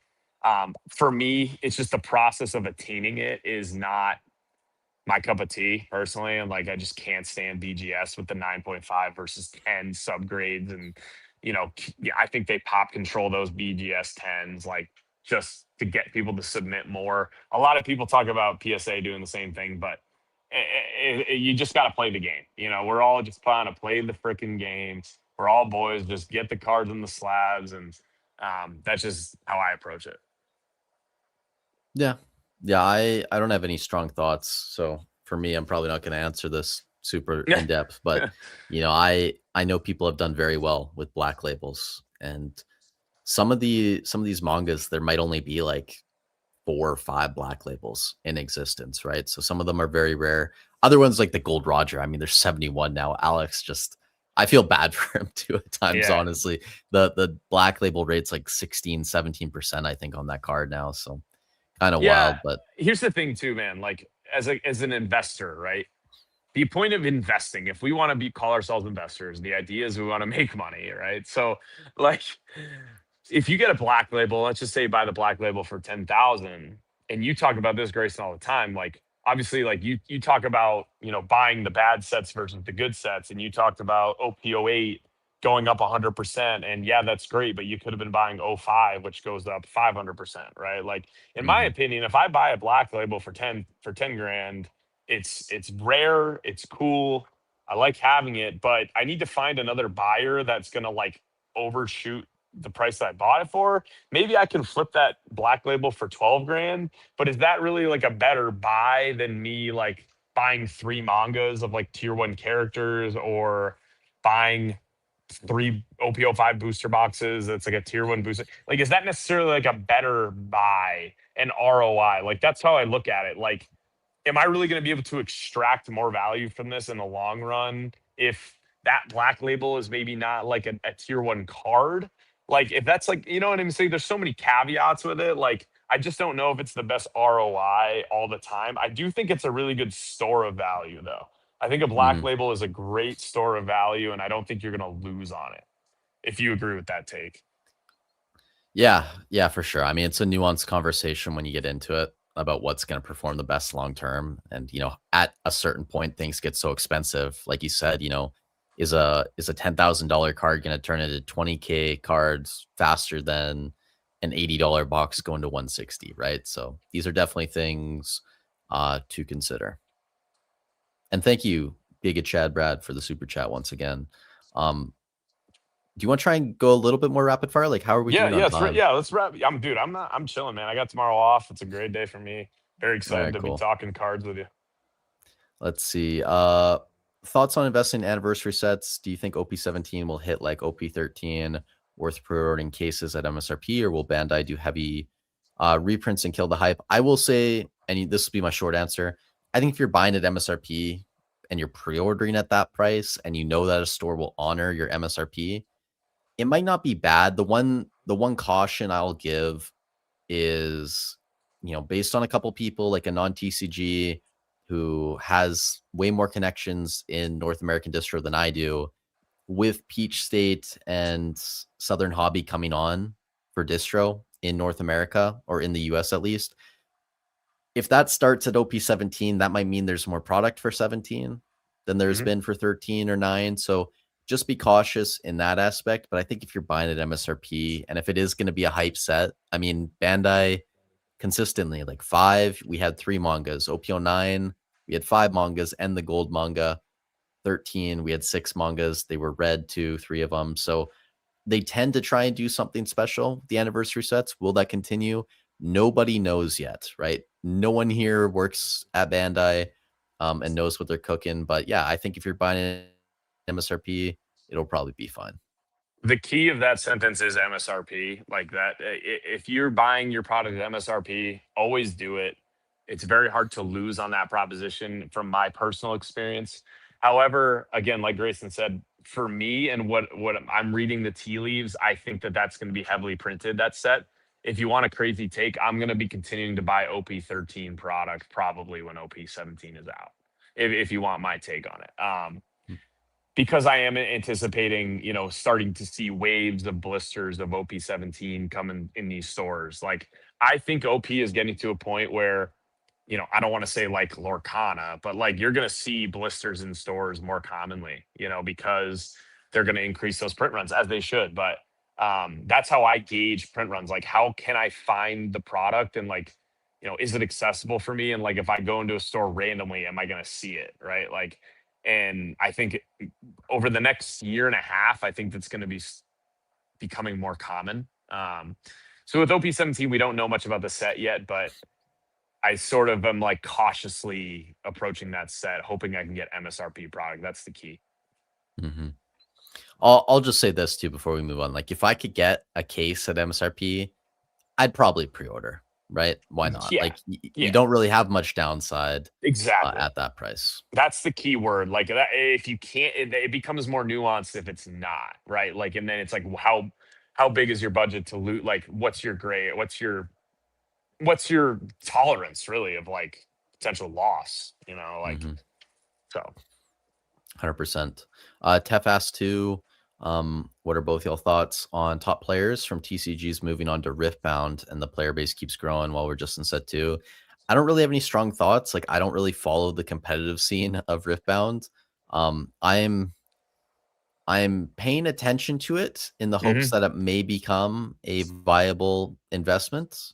And I think like right now, like people who got in super early on Origins, they probably made pretty decent money, but I'm not making any massive push into Riftbound at this point, but maybe in the future. I'm definitely open to it. I bought a base set Riftbound, two base set boxes just to, hey, see what happens. But I'm not. I know that I know the game is cool right now, but again, like it is really hard to maintain a TCG and like have a player base that is engaged and likes the game, because people complain about everything. And that's what other thing I love about One Piece is that like the players are really engaged with the meta, and I really don't see a ton of complaints. Like, I see, oh, only 2 or 3 leaders are viable, and oh, maybe they power crept this card, but by and large, the player base, I would say, is very satisfied with how the game has played. So I'm gonna kind of see if Riftbound can keep that up and not sort of power creep their game and like disrupt the player momentum. I also don't think the League of Legends IP, like, at least for me, like it doesn't grab me. Like, I'm not like a League guy. So I don't like know the characters like really at all, and I don't think it has as big as a population as One Piece. I'll say though, because that was kind of my take too. Like League for me, it wasn't really a thing. Yeah. I've been told, and I've come to learn that the universe that Riot's building is much larger than just League. So that's kind of why I think it could potentially be promising, because they have a lot to pull from in the future. But again, like I want to see like at least some level of consistency in terms of printing and like how they value investors and collectors before I jump in. Yeah, no, I agree with that. I agree. Someone I did want to touch on this too, because like we kind of bashed on Dragon Ball a lot. Where was this one right here from Hansel? Dragon Ball's a bigger IP than One Piece, but I agree the card game One Piece has a bigger following. Also the anime is returning. This is kind of why I brought this up. The anime is returning, so like that could be a catalyst for Dragon Ball. Maybe it's a big thing. I'll be curious to see what happens, because I can't imagine that, like newer age anime people, and maybe this is something that I need to do more research on, that those types of people will be super into Dragon Ball. We'll see. Could be wrong about that. But when I think about Dragon Ball, it's kind of like older people, right? Like 30, 35, maybe even at this point. Like Dragon Ball's been out a long time. So if they can capture the younger audience, I think they could for sure start cooking with gas. But we'll have to wait and see. Yeah, I respect what Dragon Ball is. Like, again, I never watched it growing up, but I respect the IP and I respect the history, right? And that's where I was at with One Piece. And but what I don't like is I don't like it's not passing the sniff test with me with just the vibe of the market. The vibe of the market is kind of piggybacking off of the One Piece boom. We've had Dragon Ball Super and we've had Fusion World. I was paying attention to Fusion World because Fusion World came out around the start of my One Piece journey. And I was kind of like scared for a second. I was like, oh, Bandai is like doing another game like right after One Piece. And like One Piece is doing really well. Why would they do Fusion World? And like, I was like watching it, and dude, I would go to stores and Fusion World is melting on the shelf. Like blisters for Fusion World at Walmart are readily available, at least where I was at. And I could buy any of those sets, and I never could do that for One Piece. And that alone is a very like that's like a stupid test, but it's just like shows me like if it's melting on the shelves and I'm going into Walmart twice during a week and I see it, like it's not a good sign. You know what I mean? So like Hmm. to me, it just feels inorganic, the hype that it's generating. It just feels like a lot of like Kabuto King bums on Twitter, like trying to hype up another, you know, like set of cards to like pump their bags a little bit. It just doesn't feel organic. And like the anime is dope. Like Christian was texting me like, yeah, like don't bash on Dragon Ball. I'll bash on Dragon Ball. I don't give a shit. I mean, like the dudes that are collecting this are not cool dudes to me right now. It just feels very predatory. So, it doesn't, I mean, I'll be I wouldn't watching. I'll be look. watching. I But wouldn't even call it predatory. I would just say it's highly speculative at this point. Like this has been my conversation with people investing in Dragon Ball. Is like, can you actually point to metrics that make you bullish on Dragon Ball other than just like TCG player graph go up? Because it's like some of these boxes were like $100. They're now $300, but there's been like 50 sales or 100 sales. So it's like someone could easily come in and buy up all those and make it seem like, you know what I mean? Like there needs yeah. to be metrics outside of just TCG player graphs, at least to me, right? Like I didn't get into One Piece and go, okay, like the growth has been here. No, I looked at, YouTube, how many people were actually interacting with the game. And again, like the anime could blow up, right? But One Piece anime had already been out. It had been growing. Like you could see where the trend was going. But with Dragon Ball, and maybe I'm missing something too, right? So if people are super big Dragon Ball fans, like leave a comment on the video and let me know what kind of brought you to the game. But like Erik said, it kind of just seems like a lot of people were piggybacking off of One Piece to the next thing, which to me, I did assume that was going to happen. I didn't know it was going to be Dragon Ball. I kind of thought Union Arena would be up there, but like to me, that's what's happening. It's less about fundamentals and more just kind of a highly speculative play right now. But we'll see. We'll So see what yes, happens. and I also for something to go from I don't want to say nothing to something like so quickly is like scary to me. Like you don't want to invest in a crypto coin after it just pumps 500%, and it's like like it just doesn't feel organic. And I One Piece has been on a slow, grinding, positive trajectory. There's been good sets, there's been bad sets, and it's survived through the bad sets, right? Like OPO8 was a bad set. They overprinted OPO8 based on the demand, and it survived, and it came out with a banger set after that. And then it's had its ebbs and flows, and it's been on a positive uptick. The Dragon Ball thing has been so sudden and so aggressive and so sort of like hypey that it just doesn't feel like I can settle into that market. You know what I mean? Like it feels like if I'm buying a single from Dragon Ball right now, I'm taking a really big risk and it just doesn't feel good. Mhm. Yeah, that's fair. 100%. We are catching up a little. Actually, maybe maybe we are. This is from 7 o'clock. Dr. Mike is in the Oda building. Siglo have a Oda, Bitcoin moment. yeah, in 5 years, it would be obvious the only card with the creator of Luffy with Yeah. a signature. Yeah, I think for that reason, like you have to rate it fairly highly. And Yeah. in I my think, like, I've changed and put it above the Gear 5 for that reason. I think it had a repricing and now it's settling, right? And I think, as Oda continues to finish this story, like, I just think people will be singing his praises as an author and as a creator for a very long time. And I don't want to sound dark and like when he passes away, but like when that does happen, like I think he will be kind of like in the Hall of Fame of fantasy creators, of authors. He's on another level than the Harry Potter Arthur. What's Yeah, why am I J.K. Rowling. blanking? Yeah, like he's blows her out of the water in sales. Like You know, like, and he's just one of the goats, and I just feel like he will be kind of memorialized in that way. And I just think that you can't go wrong. It's kind of like, I don't want to compare it to like Mickey Mantle or Willie Mays, but you know, in the world of fantasy building and you know the Mount Rushmore of authors, like he is in that tier. You know, like, am I wrong for saying that? Yeah. No, yeah, I think that's fair for sure. Take this one as well. Hello guys, hope you're doing well. What do you guys think about Japanese cards? Do you think the SP manga treasures will increase? To be honest, is underestimated. Is really hard to pull those cards on display. Yeah, I'm not a big fan of Japanese. Again, Me like neither. this is something where everyone hates when I compare this to Pokemon, but you know, go look at the last couple bull runs in Pokemon when the English stuff got expensive, everybody started looking at Japanese stuff because it was cheaper and a lot of it gets opened, but again, like there's a certain time where when you look at the investments over whether over like 3 years, 5 years, whatever, English still outperforms whether it's Hmm.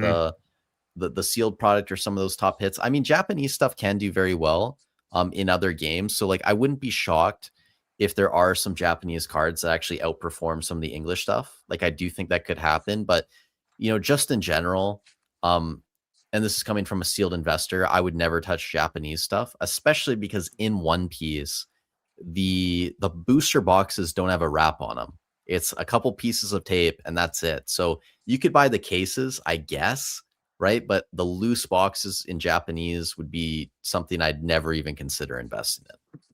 Yeah, I'm not a fan of Japanese either, just because it's just not as rare. You know, call me a snob, but like English is the worldwide language, and I know that One Piece originates in Japan, and but again, when I'm on eBay and I'm looking through auctions, like the Japanese cards are like the landmines. I'm like skipping over that. I'm like, okay, where's an English one? Like it just they're always available. And I kind of mentioned this earlier in the stream, like going to a show and I see everybody have the same Pokemon slabs. Like kind of feel that way with Japanese. Like if you're buying it for the art and you really, really love the art, like I totally get it. It's a more cost effective way to get into the card for what it is. But man, like if we want to be investors and we want to buy the rare stuff and we want to be smart, like I just would much rather have the more rare version. If that means I have less cards, like so be it. Doesn't bother me personally. That's kind of my take. Mhm. I'm just looking for a couple more questions if there are good ones. We've been going for like 2.5 hours, That man. This doesn't is feel great. that's crazy. Don't feel like it. Um, we will try and get to everyone's question here. We're getting close. Like this is 7:25. Okay, so we're only about an hour behind now. If I'm looking at this stuff, that's progress. Let's see.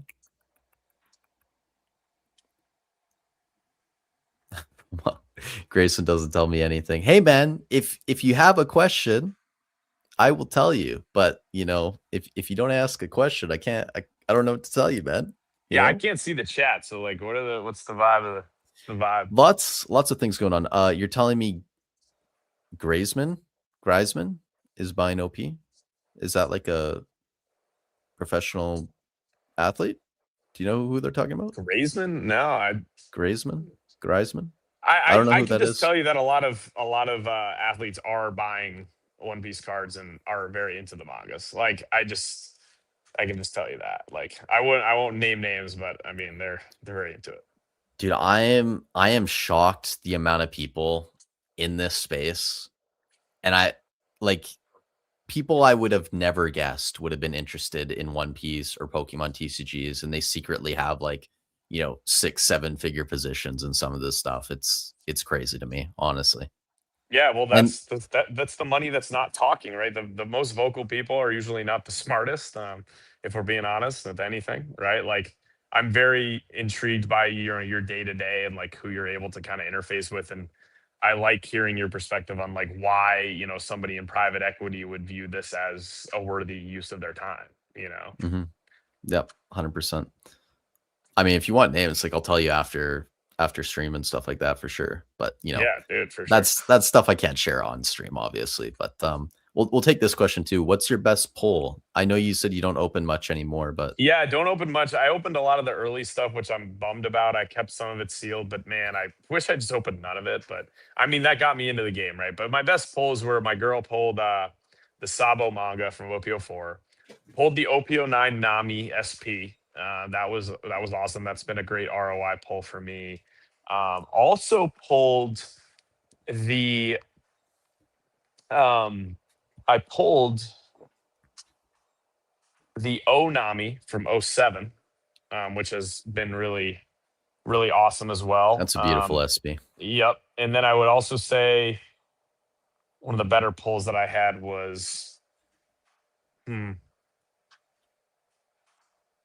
I pulled the Sanji SP from OP11, but that's about it, man. Like that's far that Mhm. really just shows you how much I don't open.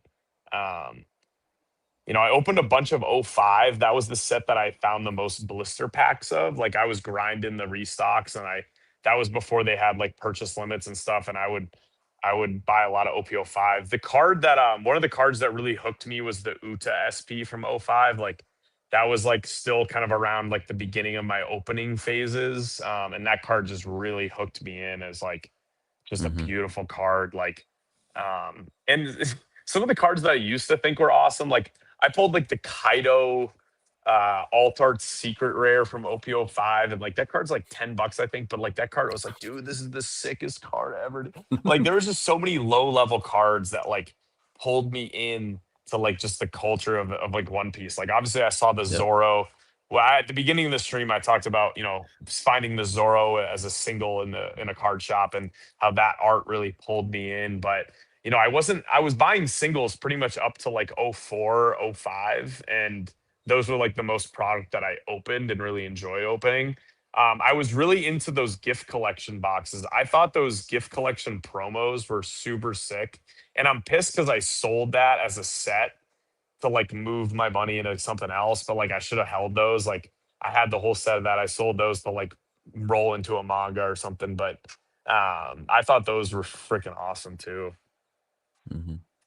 There's so many cool like $5 to $10 cards in One Piece, like even $20 cards, and that's why like I think in the future the collecting side of the hobby could grow so much, Well, there's especially so when you much, look at like yeah.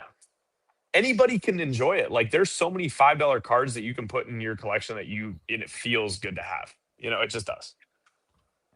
my top pulls to say quickly. I pulled 3 mangas, so I pulled the Bonnie, the Zoro. I sold both of those, and I regret selling the Zoro honestly at this Yeah, point. I I'll was be about to honest. Like say, I man, like that's a tier one character. I was kind of now telling you just to hold that one, but like granted, I rolled that money into OP13. So like I think if I didn't sell it, I probably wouldn't have bought another case of 13 at like 140 a box. So I'm yeah. not like I don't hate it too much, but at the same time, I think it'd be cool to have. I did keep the Trafalgar Law PSA 10 though.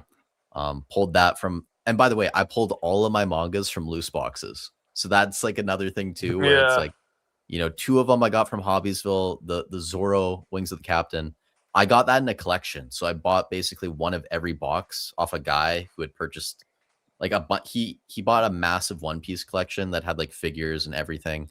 And I took the boxes off of him, but it just goes to show you like you can find mangas basically anywhere. Yeah, no, that was a good point. When you were talking about the whole case premium thing, I was like, this is coming from the guy that's literally pulled 3 mangas, which is absurd. You barely open any boxes, and it was all just loose random boxes. I think I think it was like probably 3 mangas out of I want to say like 11 or 12 It's insane. boxes. Like it was It's something literally stupid. insane. I probably opened like 20, 25 boxes now. So the luck's definitely been a bit worse since that. But man, opening One Piece is so much fun. Like even when I don't get a massive hit, right? Like even some of the like the manga event rares, or I love PRBO too, because like you can get the Dude, Gold Dawn in there as dude, well. dude. Yes, dude. PRB02, I should have said this earlier, is such an obvious buy to me. Hmm. Oh, we might have Obvious. lost Erik again. Like the opening experience of PRB is unmatched. And the fact that, like, that, am I here? Yeah, we're back. We're back. Hello? Uh huh. You got me? Yep, we got you.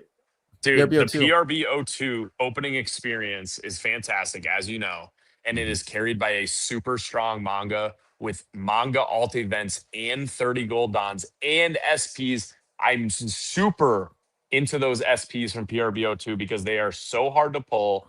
They look amazing. The Luffy SP from that set is absolutely stunning.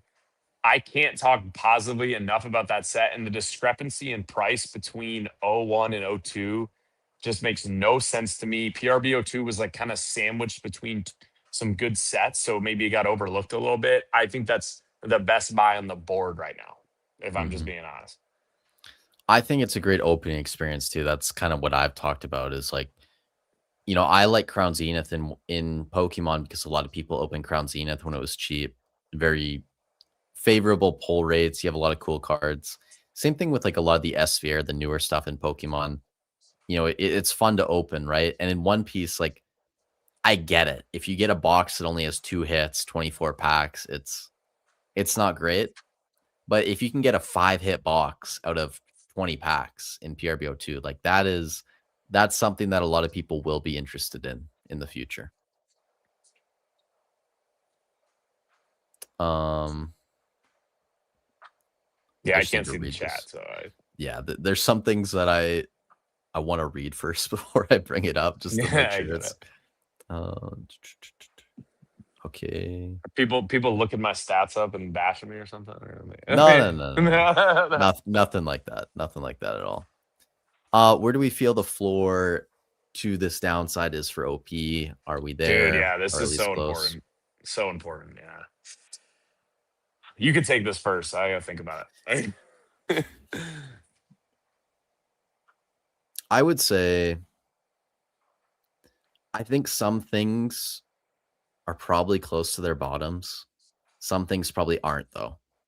So like when I look at 13, the fact that the sales volume was higher this update than last update was kind of crazy to me. Especially considering too, like 2 of the 4 weeks that I was looking at the boxes, they were around like $700 a box. And then 1 of the 4 weeks, that was kind of after the reprint announcement. So things were on the way down, but people are still buying. It's tough for me to see that being like $300, 350, even 400, right? Like if it gets to that level, I would be surprised. Again, pre-reprint, right? Like if we get to a reprint, it's massive. There's boxes everywhere. That's a different conversation. But for right now, like I think we're getting close to the bottom on some of those. Now, some SPs, some alt art, some mangas, a lot of them have been hit hard, right? So even those, I think we might be getting close to a bottom, but there are probably some things as well that could continue going.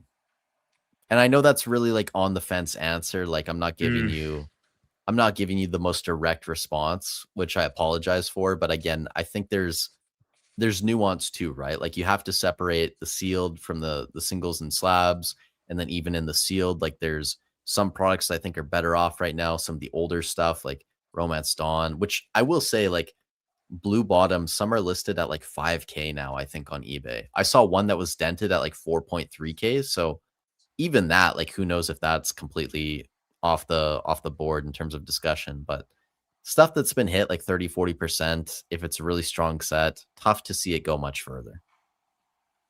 yeah, I mean, again, we're not insiders. Like, so what do we really know, right? But and honestly, like, I think I'm such a big believer in the IP in the game that like I don't think any of this stuff should go down. But like when my logical brain takes over, like, you know,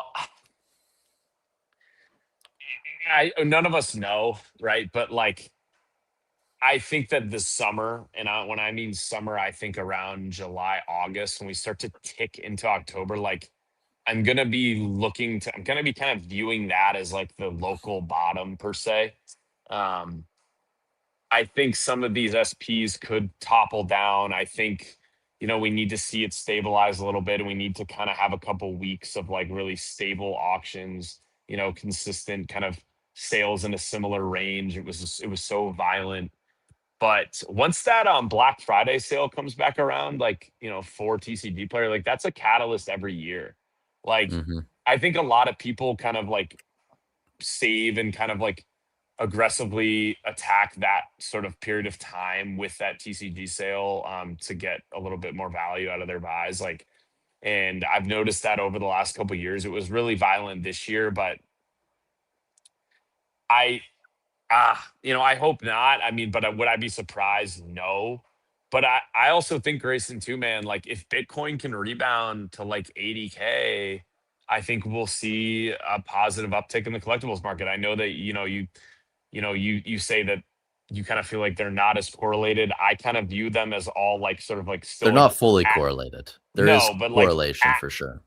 at risk asset classes, or like the alternative asset classes. I believe like when one flourishes, it definitely helps the other. For I sure. definitely think if we can see some rebound out of Bitcoin, like that would be a really great indicator that you could feel good about buying singles. Like I certainly have had success following that path. Like I've Mhm. been following, I mean, I've been holding XRP for like a very long time. So like I do pay attention to crypto very aggressively as well. And I do follow those maps.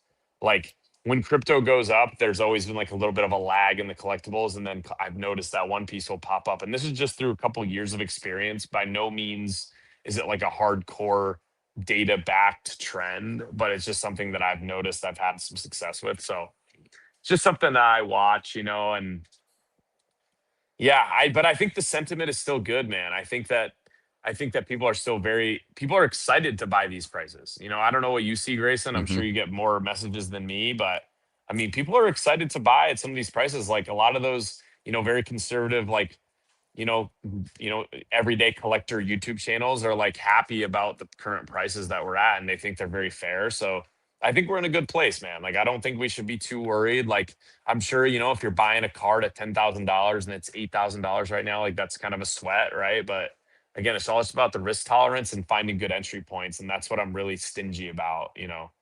So Yeah, 100%. No, I see a lot of people starting to buy again, right? Whether it's people in like, my private group, whether it's, Canto Vault, who we talked about. I think he's in Miami right now.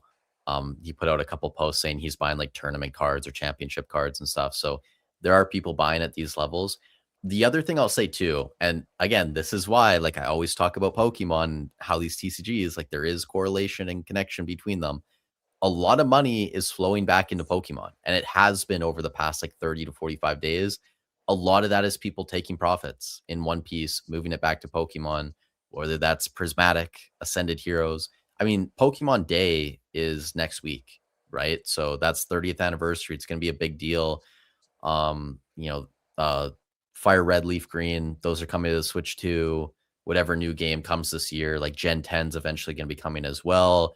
Rayquaza set coming middle of the year. That should be fire. So there's so many things going for other games, and when One Piece goes up 300%, don't be surprised when people take those profits and roll it into something else. So I will say, if that continues to happen, it could kind of slow down the rebound a little bit of One Piece. So keep yeah, an eye and on it. it's also the anniversary year of Pokemon. So like I've always said that Pokemon is the Bitcoin of TCG, right? Like, but like that doesn't mean that One Piece can't be the Ethereum. You know what I'm saying? Like Mhm. I've never taken the position that One Piece will overtake Pokemon, or I like the art better and I like the short print runs and I like the search to find it. But when Pokemon succeeds, it is good for TCG in general, and it will be good for One Piece in the long term. And if your timeline is 5, 10 years, like you're not, you're not scared by this. You know what I mean? Was when you look at the whole life, the lifeblood and the life cycle of the One Piece game, like we're well on track. We're doing a great, we're doing fantastic, and it's in my opinion, it's healthy, and I'm not phased out by it. 100%. Um, I just wanted to bring this one up too. Where is it? Because this is something we talked about, like sleeve packs being unmapped. Guys, I get Yeah, it in a sleeved case, right? Sure, like in those, if it's 16 or 8, I can't remember exactly how many are in kind of like each little I section. think it's Sure, like apparently 24. there you go, yeah, 24, I whatever it is. think. If there's a hit in there, 2 hits, whatever it is, that's in a case, right? But a lot of the sleeve packs on the market, they're going through Targets, they're going through Walmarts, where again, you don't know exactly which one it is, if they're from the same section, if not. So in in theory, they're mapped, and in practice, they're mapped as well in the sealed cases. But in practice, like a lot of those are going to be loose on the market. You don't really know where it's going to come from. And considering that most of those are going through big retail stores, I think it's even less of a concern, honestly, than compared to something like the booster boxes. But I could be Yeah, wrong. I could be wrong about that. yeah, I don't think for me, like buying blister packs online is ever a good play for me. Like, I love finding blister packs at retail stores and opening them. I think blister packs are the best things to open to enjoy the product. Like, from an investor standpoint, I think booster boxes are meant to hold. Booster boxes are meant to, be opened, of course. But like, I like displaying my booster boxes. But if I can find blister packs at retail, happy to open those, right? That's a great shot at that's your lottery ticket right there. But buying them online is a horrible idea because the reasons are obvious, but like you'll never Mhm. find me like buying like blister packs on eBay because there's a good chance somebody went to Target, ripped 30 of them and got a couple good hits and he's going to try to recoup some of the funds there. So And some of that's these just some sets too, like they can be weighed as well, so it's like even yeah. more reason not to Yeah, mess and they're with it. not like that cool of a sealed collectible in my opinion. Like they're not that cool to display. They're kind of funky, whatever. But for me, that's like the worst sealed option to buy, even though they're technically unmapped. But Mm-hmm. um, you know, 100%. We do have Mr. Kong in the building as well. my man. EBO3 lines were insane. OPTCG is going nowhere. Yeah, I agree. Like the hype is still there and it's growing, and that's why long term, like I'm still so bullish on One Piece. Like, why would we be upset when people are lined up overnight for boxes? Like, we used to not have that at all. You know what I'm saying? Like, and Mm-hmm. I brought this up at the beginning of the stream. OPO5 was $150 booster box for over a year or longer. Like they reprinted that thing, they made it accessible. There was plenty of opportunity to buy that booster box.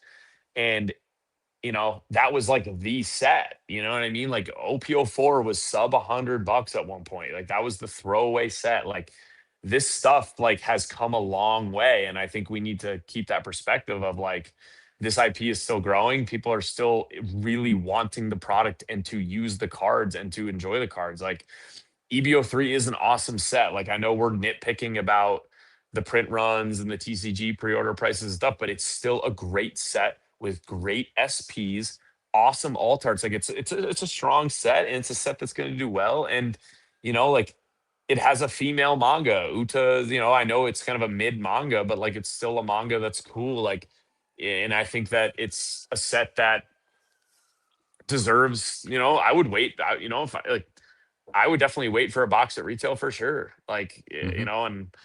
and I'm telling you that as a guy that, doesn't like waiting in lines. Like, again, it's just one of those things where I think we need to appreciate how far we've come. Jay Klein says, I pulled a manga in a Gear 5 Luffy silver anniversary out of the illustration box. Yeah. The Yeah, illustration that's boxes awesome. I love. I love those. I actually think they're great to display. And I just like that I like that they've took from Pokemon from that perspective. Like I'll go to my grave saying Pokemon's starting to take some of One Piece's like juice a little bit. Like I don't in Ascended Heroes, don't they have like those gold EXs or something? There are a couple gold cards, yes.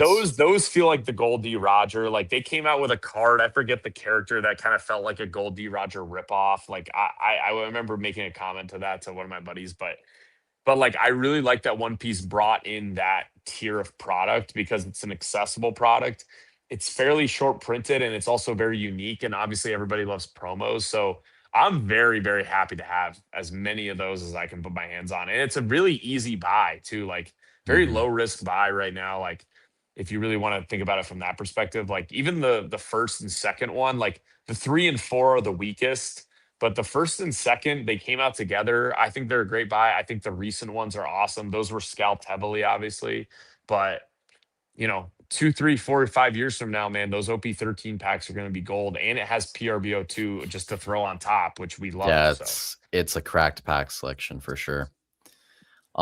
We're pretty much caught up on chat, man, and I think like we're rounding out 3 hours here, so it's probably a good time to wrap this Yeah, up. We do great have time, dude. one more question here, baseball related. If we want to take this one, how do you feel about a potential salary cap? Great question, and really believe MLB needs a salary cap. And I'm out of like traditional baseball now, but like it's really dumb how like I played with the Tampa Bay Rays, and like they're a really great organization that's smart. They build from the ground up, but the way that the MLB is working right now, you're basically like the MLB is like a minor league system to like the Braves, Dodgers, Red Sox, Padres, and Yankees. Like it's basically like player guys get drafted, they work through a small market team, and then when it comes to free agency, the demands are higher than the team is willing to pay them, and they end up going to like one of 5 or 6 teams. And like it's just kind of, in my opinion, man, the NFL model is the best model in sports right now with like the parity in that league. Like seeing the Patriots like get to the Super Bowl this year with like, in a rebuild, like the value that the draft has. Like the baseball draft is important, but it most teams like aren't winning because they're drafting well. They're just buying free agents, aka the Dodgers, right? Like the Dodgers have an all-star team, and they're able to basically make a run every year. And the prices that Juan Soto ain't worth 760 million or whatever he got, right? Like he's just not worth that from a statistical standpoint. But there's a big market team that's willing to pay that can defer the money. And so baseball needs a salary cap, in my opinion. It would bring more parity to the league. Um, and I think the NFL model is where they need to follow. That's a really good question, and I hope that there is a pending lockout next year, which is why a lot of people are bullish on banana ball, which is part of the reason I came over here, is because I am anticipating there to be some lockout drama going into next season. So that'll make fans even more upset. With the MLB does not do a good job like marketing their players, like keeping fans engaged. Like so, I'm noticing that trend. That's why I came over here to the bananas. If what's the name of the team you play for? The Loco. So yeah, I'm on the I should Loco probably know Beach this. Coconuts. Yeah, Loco Beach I'm on the Coconuts. Loco Beach Coconuts, which is one of the new teams of the six. We play against the Bananas, but we all play banana ball. So like the Bananas own like all the teams, right? Like it's one company, but everybody's playing against each other. It's a league. There's going to be a Netflix. I believe there's going to be a Netflix. I don't know if I'm supposed to say it, but I think there's going to be a Netflix documentary about this season. So that'll be coming out Okay. in the off season. So I've seen the cameras around. It's either going to be a documentary or a movie, one or the other, but it's going to be documenting this season, following all the teams. So that'll be pretty sweet. And yeah, we have a lot of guys that are coming out of the minor leagues that are want to win, and we want to raise the floor of the baseball being played here and continue to legitimize the league and make it really fun. So yeah, my team is the Local Beach Coconuts. We're going to be playing against the Bananas. I actually live with two of the guys on the Bananas. They're in their rooms right now. They've been listening to me talk One Piece here, but um, If anyone wants to watch, do you guys stream on like YouTube, or how do yeah. people? So it's on YouTube. A great production. If you go to the Banana Ball YouTube or the Loco Beach Coconuts YouTube channel, Party Animals YouTube channel, there's 6 teams. You can look it up. Very easy to find the 6 teams, but it's all on YouTube. It'll be on True TV. There'll be a couple games on ESPN this year, but everything's free on YouTube. They make it very easy, and the broadcast is really, really good. Awesome. We did have one more super chat, so we'll take this before we get out here Yeah. as well. Shout out Eddie J. Thank you for stopping by, man. Appreciate the super chat. Love the stream. Time to get the Excel sheet. Yeah, I mean, if you want it, by the way, it is a Google Sheet. So it's easier for me to add people and remove them and stuff at the end. So I definitely do recommend it, especially if you're into Pokemon as well. But thank you for the super chat, man. And yeah, it was a great stream. Like, I'm happy that Erik took the time. 3 hours, bro. So leave a like on the video, guys. Also, go check out Erik's socials. I think they're Yeah. still linked in the video description. Yeah, my I'm Instagram's Erik Ostberg 21. If you're into banana ball, or you want to kind of like, there's gonna be a lot of stuff. I'm gonna be posting some crazy stuff this year. If you're into sports at all, like, just give me a follow. And I also I do have a card page, Luffy on Deck. I've made a pledge that I'll be more active on that. I also have a YouTube called Luffy on Deck. But again, like if I can't put my full effort into it and I have 2 videos up there talking One Piece, but it's something that I want, a long-term goal of mine to build that up. But if I can't put my full effort into it, it's hard for me to like stay committed to it. So I'm a baseball player first, collector second, but really into this stuff. I'm very thankful that I got to enjoy this with Grayson. We've been talking a long time, and Grayson, man, just keep it going, dude. Like you're one of the goats, dude. Like you got a great process. Like I love getting in the car, playing your videos. So like, just keep it going, man. A lot of people really feel the same way that I do. Thank you, man. Appreciate that. We're gonna have to do this again in the future. Yeah, I'm Make it always down to talk, dude. Like I said, guys, I'm in the fight. Like I I'm in the fight, dude. Like I'm stressing all the time, like about the prices and like thinking about my collection value. I'm right there. I'm just do my research, man. That's just the only reason I got here. We should take this. Did this actually happen before we get out of here? Goldchink's on Facebook, and I ghosted him thinking he wasn't real. Damn, man. Yeah, so that Gold Shanks is if anybody has a Gold Shanks that they want to please message me about Gold Shanks, because I have the silver and I need the gold. I love that rarity tier. Um and please message me on Instagram, please. Erik Osprey 21 or Luffy on deck. Message me about the Gold Shanks. That's another card, Grayson. Let me tell you, I ordered on TCG Player clean and got refunded, bro.